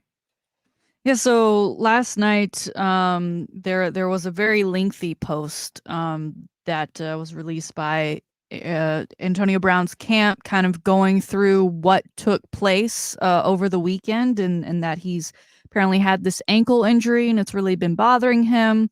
That he went to the sidelines and was not feeling great and was kind of yelled at by Coach Arians about needing to get back out there. He said, my ankle was really bothering me. He claims that Arians then, said, "You're done," and made a throat slashing gesture, to which then we got what I'm sure we've all seen the video and the memes that now exist of Antonio Brown taking off his jersey. He said he took the jersey off because he didn't want to represent or wear that organization's logo anymore, if that's how they were going to treat him. And that is ultimately why he ended up storming off the way he did this morning. And just in the last hour, he has now posted to his Twitter page what appears to be the text messages between him and Bruce Arians leading up to the most recent game, starting with Bruce just checking in and making sure that he was ready to go, saying specifically, "We are not resting for the playoffs." There's then a picture that Antonio Brown sent to Bruce, I guess getting treatment on his ankle. Antonio said, "I'm all in, coach. Really can't get to full speed. I want to win. Be there if I wake up tomorrow. Feel better. I'll be ready." Kind of rolled it outside on 2-point play. "I want what's best for team. Let me know when you're free. I'll call you." And then Bruce ends it with, "Come see me in the morning. We'll talk it out." So I guess AB is trying to add some receipts to what he posted last night to say that Bruce was aware of the ankle injury, This to me says, yes, he was aware of it, but not necessarily the, I guess, severity of it that is claimed to be that he's got some ligaments out of place and maybe some fractured bones in there since he did get an MRI on Monday. But it's just the saga of Antonio Brown. I mean, every time you think it's over, he says, it ain't over. We've got another encore. And I wonder, and Shannon, I was listening before our show, Two Bros and a Cup of Joe, LeVar Arrington and Brady Quinn and Jonas Knox. And Brady Quinn and LeVar Arrington were talking as if, this maybe their point of view is, if you know who Antonio Brown is, he's a very volatile personality, and you shouldn't have been surprised by this outburst. And one of the things they said was, this has gotten blown up by other people more than it should have. And they talked about the fact that Bill Parcells famously would fire assistant coaches and then think about it, and then they get together and they'd come back. Do you think, A, there's any chance in hell that Bruce Arians and the Tampa Bay Buccaneers, especially because they could maybe use the help down the line with their injuries to players like Chris Godwin, and or just because maybe it might be in their best interest as a team if Antonio Brown might have some grievances against them. Do you think this has been blown up out of proportion? And do you think there might be a chance of a reconciliation between both camps, even though it looks pretty dire, or certainly did on Sunday? I think it blew up because of the way Antonio left the field, right? Because that's now the image that is in everyone's mind. And that made him look like the guy that, as you said, we've kind of come to know him to be. This, he's quick to react. He cries wolf time and time again. And he always seems to find a way back in. So, he hasn't really learned anything by these acting out kind of things that he's done throughout his career, right? He's never really been punished for it. It would be interesting that, given all of the things that has gone on with him, just with his time with the Bucs, specifically like the fake vaccination card, right, that he was suspended a couple of games for, that he was able to come back from that, and Bruce was okay with that. But now that he truly has an injury that is apparently really bothersome and required what he says, I guess, is a painkiller that the NFLPA actually warns players against using because it is that strong. If he was needing to take that, that they wouldn't just put him on IR or something. But at the same time, I think Bruce Arians has had enough. And if he's not going to be able to play because he has this injury, I don't think he wants him back next year if he's going to be healthy either. Yeah. It is interesting, though. And I guess maybe the Tampa Bay Buccaneers are looking at legalities and maybe consulting with the league, but they still, at least as of this morning when we started the show, they hadn't officially released Antonio Brown. So, I mean, that's kind of just an interesting little Trade sidelight to what is, I don't know. It's a little crazy, but as you mentioned, the lengthy post last night by Antonio Brown, and here he is this morning following it up with texts with Bruce Arians. And on a certain level there as well, though, and I can understand if Antonio Brown is trying to support his case in the court of public opinion. But again, though, to post texts between you and your head coach, in the same way when he was at New England to start, talking trash about the owner, there are certain things you don't do in life and in business. And, probably, posting screenshots of texts between you and the head coach probably might be frowned upon as well. And I would think not only by Bruce Arians and the Bucs, but any possible future head coach, if you ever want to have a future in football. Well, and to just piggyback off of that, if you go to his Instagram right now, also within the last hour on his story, he's not only called out Bruce Arians, he's got one where he's tagged Tom Brady and a guy who I guess is a trainer that Tom Brady uses. The trainer has TB12 in his handle, so I guess he's pretty close with Tom, and so Antonio Brown was using him too. He posted a text message between him and that trainer, in which Antonio, I guess, because of the injury, he's not able to work out as much as he wanted to, so he's asking for a refund of half of what I guess he paid this trainer. He's calling Tom Brady out, tagging him, saying, "This guy's charging me after never doing the work on me. How you even work with people like this? This is what I'm dealing with." So now he's dragging Tom into this, and Tom has been one of his biggest supporters when he was with the Patriots, when he came to the Bucs, when he was able to bring Antonio to the Bucs and basically keep him on the roster this entire time, vouching for him.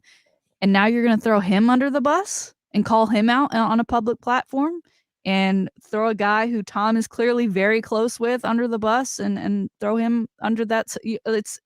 I don't understand what's going on here. I'm waiting for this to end. Again, it seems like it never will. It's the never-ending saga of Antonio Brown, and maybe it'll be the greatest Netflix documentary of all time if it does actually come out, like he said in a recent Instagram post.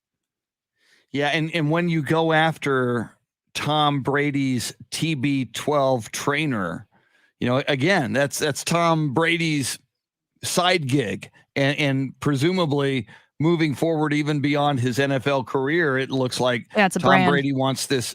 Yeah, his brand, this TB12. So you're kind of indicting that as well. And you make a great point. Even if that were true, even if he's got this issue with this TB12 trainer, it would seem to me you take that up with Tom privately as opposed to airing dirty laundry publicly. And again, this is one of your allies. This is a guy, and maybe one of the last guys to support you and cut you slack and give you a break and try to give you more opportunities. So I want to ask you this, Shannon, do you think beyond this latest Antonio Brown debacle and blow up, let's say a year from now, things calm down a little bit, do you think any NFL team gives Antonio Brown another opportunity? I almost want to say yes, just because I didn't think it would happen before, and then the Bucs came along, and he still seems, when he's healthy, to have the talent. It's so hard to say, because you, in a typical work world like where you and I work, just the smallest amount of what he's done would never be acceptable, right? And word of mouth, that would get around to other places. It'd be very hard to find a job.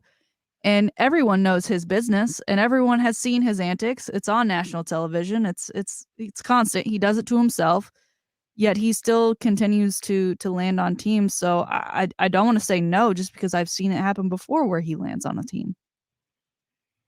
Yeah, I wonder, though, you look at all of the opportunities now, the Steelers and Mike Tomlin giving up on him, going to the Raiders, Hard Knocks. We saw it very up close as he melted down there. And granted, John Gruden is now persona non grata in the NFL. But, John Gruden, before that email episode, was a respected coach. He gave up on him or couldn't handle him. Then you go to New England, Robert Kraft, that goes bad. And now Bruce Arians and Tom Brady. If you're another NFL franchise, A, I think you look at how bad it was, and then B, you go, do you want to take this on? Because there's been a bad ending everywhere this guy's gone. So it'll be interesting. But I do agree with you. If the right Netflix or ESPN 30 for 30 producers got a hold of this story, it's like a train wreck. It's hard not to look, and it's stunning that this is happening in modern day NFL football in real time and right now, and we're seeing it play out. It would be a very, very fascinating documentary. Something else I do want to get to, Shannon, and I know that it is on your radar, Aaron Rodgers having some issues with at least one voter for the MVP award. Apparently Aaron Rodgers paying close attention to the people who would vote for him for the MVP. What do we know about this? Yeah, so this voter came out and said basically called Aaron a bad guy and said, look what he did to his team in the offseason, the holding out. I'm not going to vote for that guy to be MVP. And Aaron Rodgers kind of fired back at a press conference yesterday. Jeremy, do we have this audio? Do we have it ready? No? Okay. No, Yeah, that's fine. I got it. Yeah, That's yeah, fine. yeah, Oh, I you got it? Okay. Oh, you got it? Let's Yeah, listen to some Aaron from yesterday. I got it.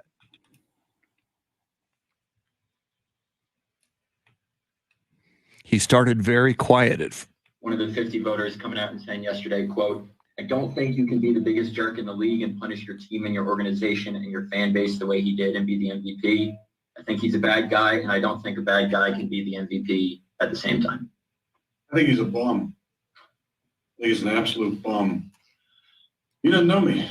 I don't know who he is. No one knew who he was probably until yesterday's comments. But I mean, and I listened to the comments, but to say he had his mind made up in the summertime, in the off season, that I had zero chance of winning MVP, in my opinion, should exclude future votes. His problem isn't with me being a bad guy or the biggest jerk in the league. He doesn't know me. He doesn't know me. He doesn't know anything about me. I mean, I've never met him. I've never had lunch with him. I've never had an interview with him. His problem is I'm not vaccinated. So if he wants to go on a crusade and collude and come up with an extra letter to put on the award just for this season and make it the most valuable vaccinated player, then he should do that. But he's a bum, and I'm not going to waste any time worrying about that stuff. He has no idea who I am. He's never talked to me in his life. But it's unfortunate that those sentiments.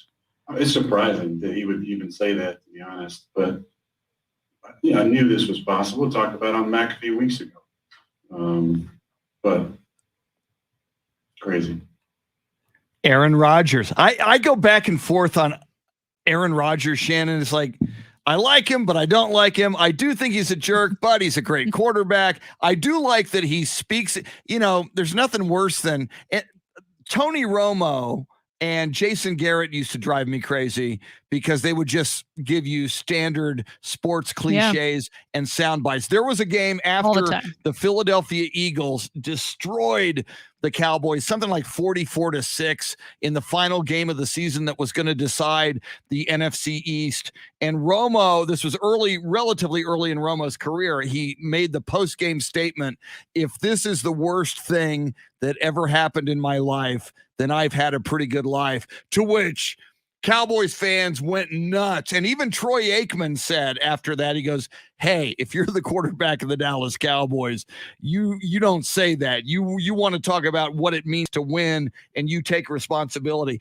Ever since that moment, when he was quarterback of the Cowboys, Romo went totally vanilla in public comments, as did Jason Garrett always. So those guys always drove me crazy by not speaking their mind and being real and authentic. So I guess I should like Aaron Rodgers for at least speaking his mind and being himself. But I go back and forth on this guy. Yeah. And on this particular topic, I'm on the side of Aaron. I mean, for this voter to essentially decide in the summer before the season, you're not going to be my MVP vote. Like, you have to. He hasn't played yet. No one's played yet. He's the reigning MVP. He should be at the top of the list if you've already got a list, because he is the reigning MVP. It just doesn't make any sense. And obviously, Aaron mentioned he doesn't like me because I'm not vaccinated. I don't know whether or not that's the guy's vendetta, but I was always of the understanding, almost like Heisman voting, like you don't, until you voted and it's official and the winners, and I was like, you don't say who you voted for, and you don't say who you're not voting for. Yeah. Right? Like, where's that decorum? Because you are kind of, if you make a public statement like that, you are kind of influencing other voters. I mean, obviously, other voters shouldn't be influenced by what someone else says, but as a voter, you are kind of putting that out there. And maybe he did want to influence other voters a little bit. Yeah. And I think at this point, if you're going to say that and clearly come after Aaron with those comments of calling him a bad guy, who are you voting for then? Yeah. Because look at what Aaron has done this season with that Packers team. And it begs the question, does the MVP have to be a good guy? Can you be a jerk? Yeah. And Aaron Rodgers can be a jerk. Can you be a jerk and a bad guy, quote unquote? But if you're still the best player in the league, I think you still get that award. Even if you're a jerk, even if you're a bad guy, if you're the best, even if we don't like you, and sometimes I don't like Aaron Rodgers, especially when the Cowboys play him, you should still get that award. It's a great point. Yeah, it's MVP, most valuable player, not best attitude award. It's not participation. It's not did you show up every single day. MVP, most valuable player. Look what he's done. Look at the Packers, number 1 in the NFC. Give it to And him. Shannon, if the Cowboys win their first round playoff game, I know things could shake out differently, and maybe a wild card team wins in the opening round and someone else goes to Lambeau. But as we sit right now and look at the probable brackets, if the Cowboys beat who should probably either be Arizona or the LA Rams in the first round playoff game at AT&T Stadium, I mean, you just talk about storylines and deliciousness and angst. Dallas at Green Bay, the site of the Ice Bowl, the site of Dez caught it, Aaron Rodgers with all of his success against the Cowboys in the playoffs, and Mike McCarthy. Aaron Rodgers is going to want to stick it to Mike McCarthy. Mike McCarthy is going to want to stick it to Aaron Rodgers. Can you imagine what that playoff game would be like? I want it, Chris. I want it so bad. It could be coming. I want it. You could be getting it. We want Andy Everett, the voice of UTSA athletics. We'll talk about all things sports, including his thoughts on the national championship game, which is coming up on Monday night, Alabama versus Georgia. Andy Everett on all things sports, all things football. And we sometimes get into golf with Andy because he's our resident golf guru. Lots coming up. And why aren't there any Spurs statues? Maybe Andy has the answer to that. Don't go anywhere. We're with you till 9 on the Chris Duel Show.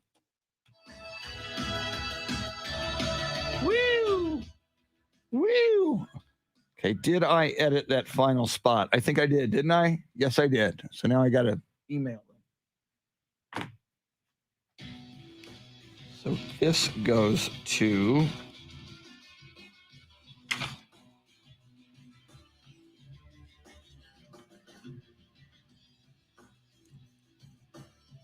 Okay, there's that.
Excuse me. Carl Fisher. I got all choked up when I saw what you wrote. Dallas versus Tampa Bay in the NFC Championship. And at this moment, Carl, that would be at Tampa at Raymond James Stadium. I hope you're right.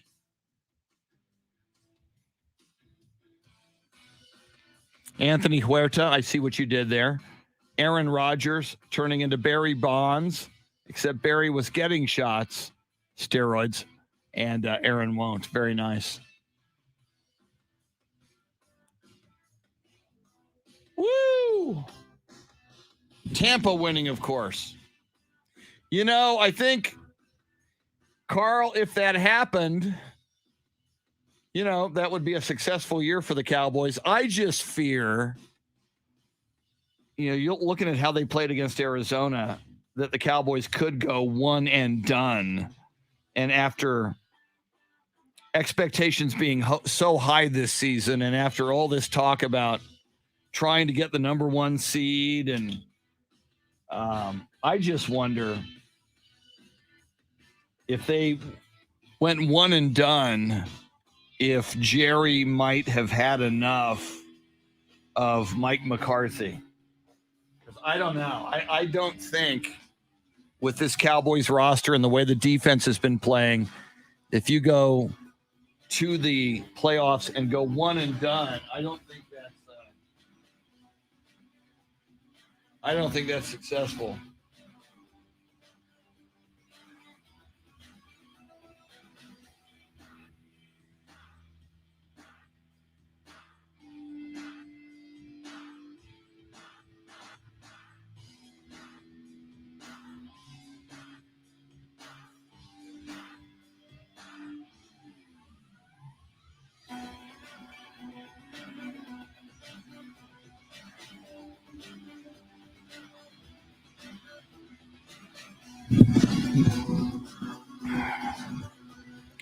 Louisa says, I think we can beat the Cardinals if we have to play them again.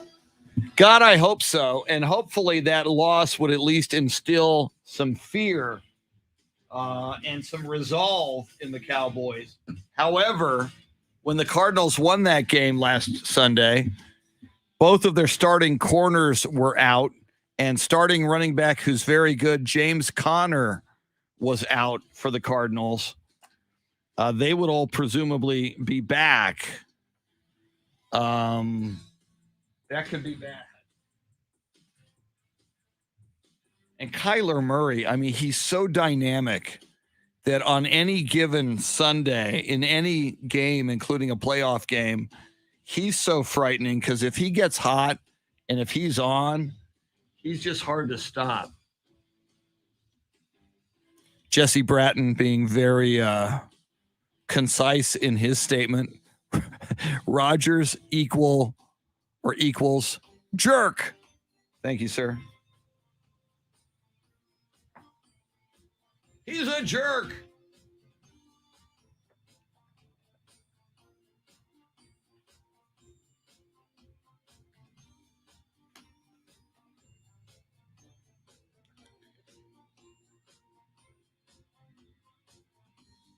Jason, who's beating Green Bay to make it to the NFC Championship? Yeah, you know, if you're betting on Aaron Rodgers and Green Bay losing twice in a row in the playoffs at Lambeau, I just think it's going to be tough for anybody to go to Lambeau Field and win.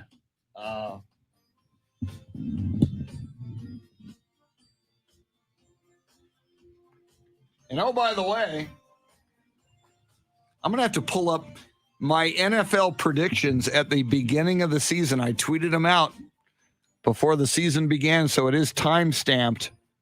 I have Green Bay over Kansas City in a rematch of Super Bowl I. That was my pick at the beginning of the season.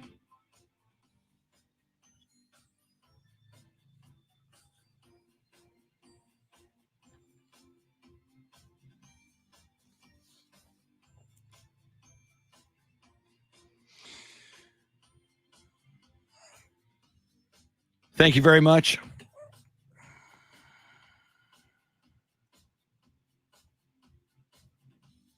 Anthony says Green Bay is getting healthy as we speak. You know, that NFC Championship game could be a rematch, Tampa Bay versus Green Bay. And if it is, I mean, Tampa Bay's got Chris Godwin out. Antonio Brown is gone. As we speak, Leonard Fournette is injured. Tampa Bay was peaking a year ago, and they are not.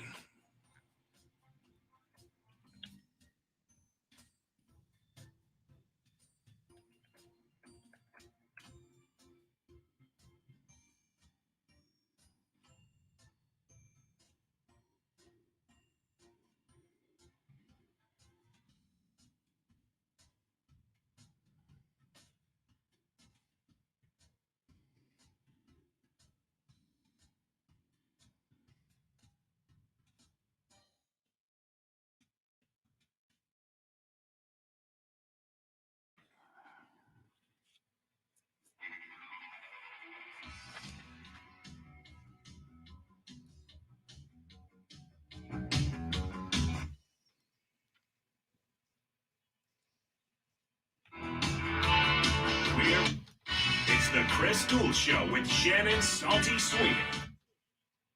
1-800-707-9760. Chris Duel Show with Shannon Salty Sweeney. Jeremy KOLOK is your Soundscape stylist. And we like checking in every week at this time with the voice of UTSA Athletics, host of the Golf Show, Saturday mornings at 8 o'clock on Ticket 760 out of San Antonio, the one and only Andy Everett. Andy, how you doing this morning? Happy New Year, everyone. Glad to be with you guys. Yeah, Happy New Year. It's our first time to talk in 2022. And, of course, throughout football season, the topic of conversation was the UTSA Roadrunners, that football team, which had a great season and went on a great run. And I'm watching and I'm seeing a lot of social media this week. I'm seeing more UTSA Roadrunners invited to the NFL Combine. We saw a number of UTSA Roadrunners who had the opportunity to come back, choose to go and become eligible for the NFL draft. As you look at the UTSA football team moving into next season, obviously the biggest name that they will not have, which they theoretically could have should he have chosen to stay, Sincere McCormick, the all-world running back. How do you think UTSA will fare with some of these personnel changes headed into next year? Well, I think most of the offense is back, and obviously Sincere's a huge hole because as of now, he's the greatest running back in UTSA's history. But I think they do have some guys waiting in the wings to play. One of them is D'Anthony Lewis, who got hurt back in August right before the season began. Had he not gotten hurt, he would have played some this year in a backup role, especially with Brendan Brady being hurt as much as he was. Jalen Lott, a guy named Covorian Barnes, and Kadrick Cobbs are all very capable running backs. I think it's really hard to figure out how good you are when you get 2 or 3 or 4 carries a game. Sincere got 25 plus almost every game. And so let's see what these guys do when the ball's handed to them that often. From what I can tell, they're going to have to replace Leroy Watson at tight end, but Oscar Cardenas and Dan Dishman are really good. All 3 wide receivers are back, and everybody on the offensive line, except Spencer Berber, the left tackle's back. So I think they've got just a few holes to plug in there. Where the biggest challenge is going to be is linebacker, because they lose almost their entire linebacking core. There are some young players that have been waiting to play, but they haven't done it yet. Plus, I think Jeff's recruited a couple of JUCO players with some experience that can get in that lineup right away.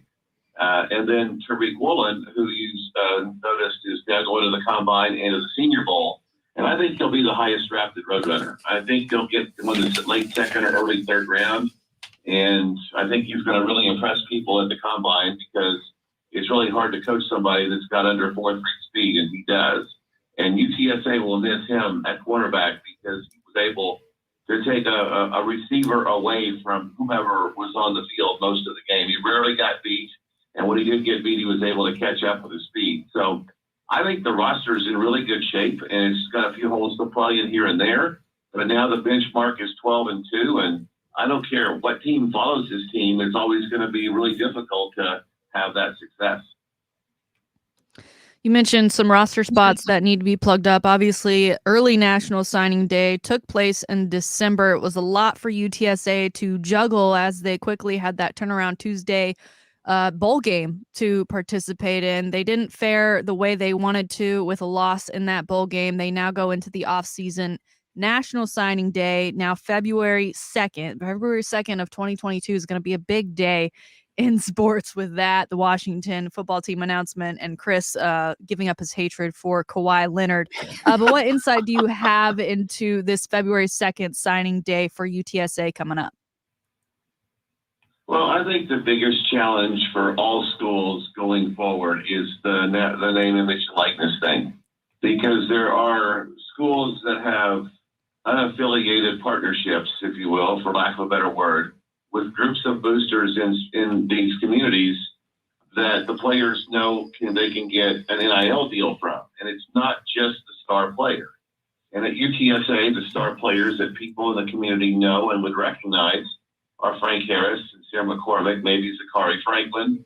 And even though the defense was outstanding, there was so many good players on that team that none stood out. Well, a company doesn't want somebody to be their spokesperson that no one can identify with or relate to.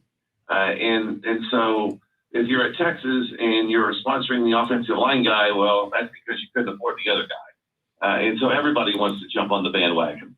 But if you're at UTSA, you're still trying to, those businesses that can afford to make a deal with someone endorsement-wise, they only want the ones that people recognize and know because that helps move their product. And they get something in return for that NIL investment.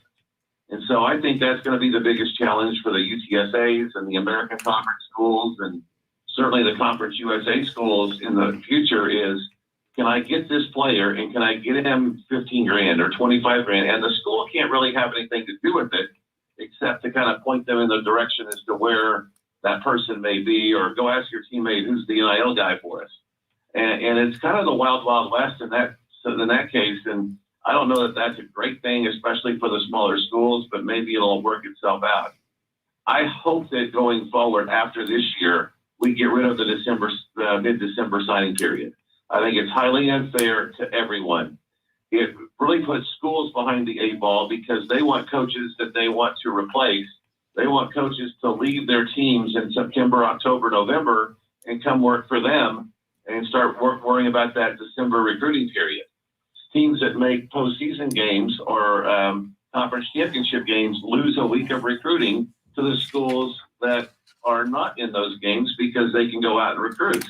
So I think that the idea behind it was, let's get these kids committed on December 15th, and that way they don't go home for Christmas and change their mind. But I think it would be better if we go back to the way it was and use January as those last few weeks to get the guys you want. It worked out really well that way for a long, long time, and I think we should go back to that. He is Andy Everett, the voice of UTSA athletics. Andy, I know you pay a lot of attention to the Dallas Cowboys. We started the new year with a loss against the Arizona Cardinals after winning 4 in a row in December. But during that game against the Cardinals, there was a graphic showing the quarterbacks that the Cowboys played when they won those 4 games, and none of them were destined for Canton, Ohio, to put it mildly. Cowboys play on Saturday night against the Philadelphia Eagles. It's unlikely that even if they win, they can move out of the number 4 slot, so they'll probably face the Arizona Cardinals or the LA Rams in the first round of the playoffs at Jerry World. Seeing what you saw against the Cardinals and knowing what you know about the Dallas Cowboys, what are your expectations for the Cowboys in the upcoming playoffs?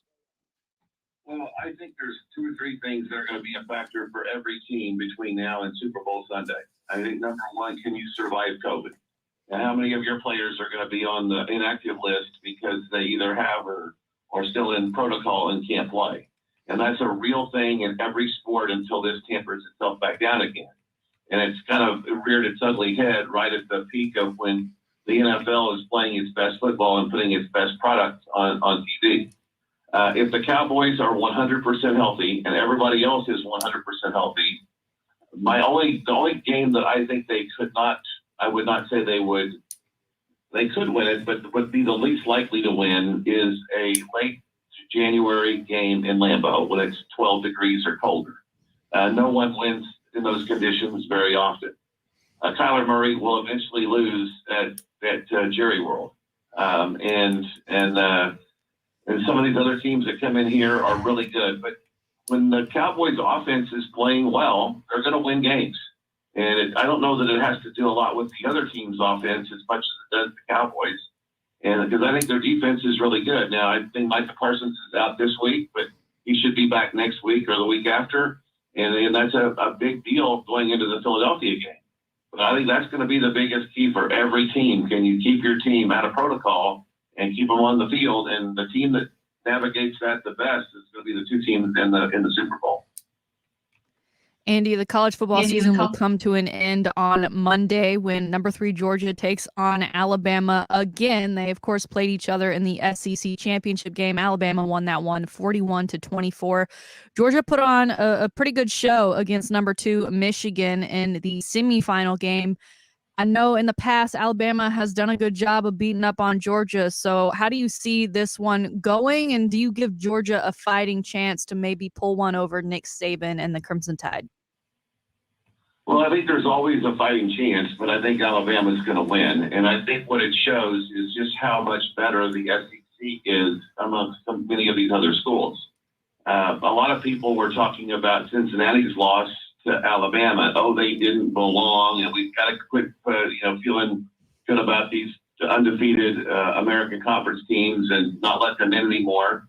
Well, if memory serves me correctly, Alabama beat Notre Dame pretty similarly a year ago or 2 years ago. And Georgia, I think, beat OU 1 year and scored 50-some points against them. The SEC right now is the best college football on the planet, and there are very few teams, maybe at the Ohio State team and maybe Clemson, the last couple of years are on the same level that they are. So you've got the two best teams from the best conference playing each other, and I don't think there's any surprise that these two teams are there. I think Alabama is a little bit better, but I think Georgia is capable if Alabama plays poorly. Finally, Andy, we talked about it. Shannon is a Dallas Mavericks fan, but I'm willing to forgive her. Last night in Dallas, it was retirement night, jersey retirement night for Dirk Nowitzki. Mark Cuban was there with a miniature replica of what will be a Dirk Nowitzki statue that would Cuban said it will forever be in front of American Airlines Center and any other future arenas. It'll be moved and be in front of those arenas. You've been covering the Spurs forever. Where's the George Gervin statue? Where's the David Robinson statue? Where's the Tim Duncan statue? When are we going to get them? And can you make this happen, Andy? I don't think anybody can make the Spurs do anything the Spurs don't want to do. And I don't know why they don't or do want to do it. I've been in front of the Staples Center or whatever it's called now, out in LA, and you see Magic and Kareem and all the legends that have ever played there with statues in front. And many other stadiums do this as well. I guess it's just not the Spurs thing yet. But I think that obviously it'd be great. Their numbers are hung in the rafters, and so are those other players in other places. But there's a lot of people that never step inside an arena, but they'll walk past an arena, or they go to an arena for a concert, and the statue is there. So I'm all for that. And speaking of Dirk Nowitzki, he's one of the greatest players of all time, and certainly a nemesis for the Spurs in their rivalry days with Dallas. So congrats to him as one of the all-time greats getting that honor last night. Andy Everett, not only the voice of UTSA athletics, which currently includes UTSA basketball, but as I mentioned earlier, host of the golf show, 8 o'clock Saturday mornings. Even if you're outside San Antonio and can't listen directly on Ticket 760, you can find it on the iHeartRadio app. Andy, our resident golf guru. Andy Everett, always great stuff, man. Have a great weekend. Go Cowboys, and we'll talk again real soon. All right, basketball tonight against Southern Miss. Southern Miss, Dak's old school. That should be a good one. Thank you very much, Andy Everett. Shannon Salty Sweeney, our poll question today, we asked what the Cowboys should do. It is unlikely, not impossible. A lot of dominoes would have to fall for them to move up out of that number 4 slot in the NFC playoffs. What did we learn from our listeners / viewers this morning? Yeah, so asking how the Cowboys should approach the game this Saturday against Philadelphia, and 36% are saying they should go all out to win, 41% saying they play the starters for the first half, and 22% saying only play backups. I'm in the where do you fall I'm in the on middle. this? I'm in the play starters for the first half. Need to see some cohesiveness. Yeah, I'm about there. I'm right in the middle as well. Jeremy, where are you? Cowboys, you're wearing a Cowboys beanie this morning. How should the Cowboys approach Saturday night's game against the Eagles? I would like to see Dak come out at some point is what I would like to see. I think, I'd like to see him make a few throws maybe, but I don't want to see him the whole game specifically. If anybody gets hurt, Mike McCarthy, we're going to hold you personally responsible. Our thanks to Andy Everett. Shannon Salty Sweeney in the Torchy's Tacos t-shirt. Great show. Maybe I'll go to Torchy's someday soon. Based on maybe your you should go tonight. recommendation. There's no Thursday football tonight, so That's right. This might be the night. the plans are wide open. Woo. Jeremy, I would ask you if you'll be here tomorrow, but nobody ever knows. Nobody ever We knows. have no freaking idea. Great job, though. Outstanding, sir. Thank you. Thanks to Jeremy, to Shannon, for them, for Andy. I'm Chris. Have a great Thursday. We will see you in 21 hours. Adios. Woo! Woo! Woo! See y'all later.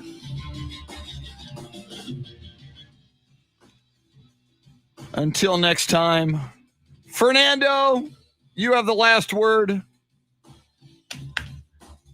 Ralph Balderas, Christopher Silva, Marcus says rest Dak, and Zeke, that's probably a good idea. All right, y'all. Have a great Thursday. Let's do this again tomorrow. Peace out. Be safe. Adios.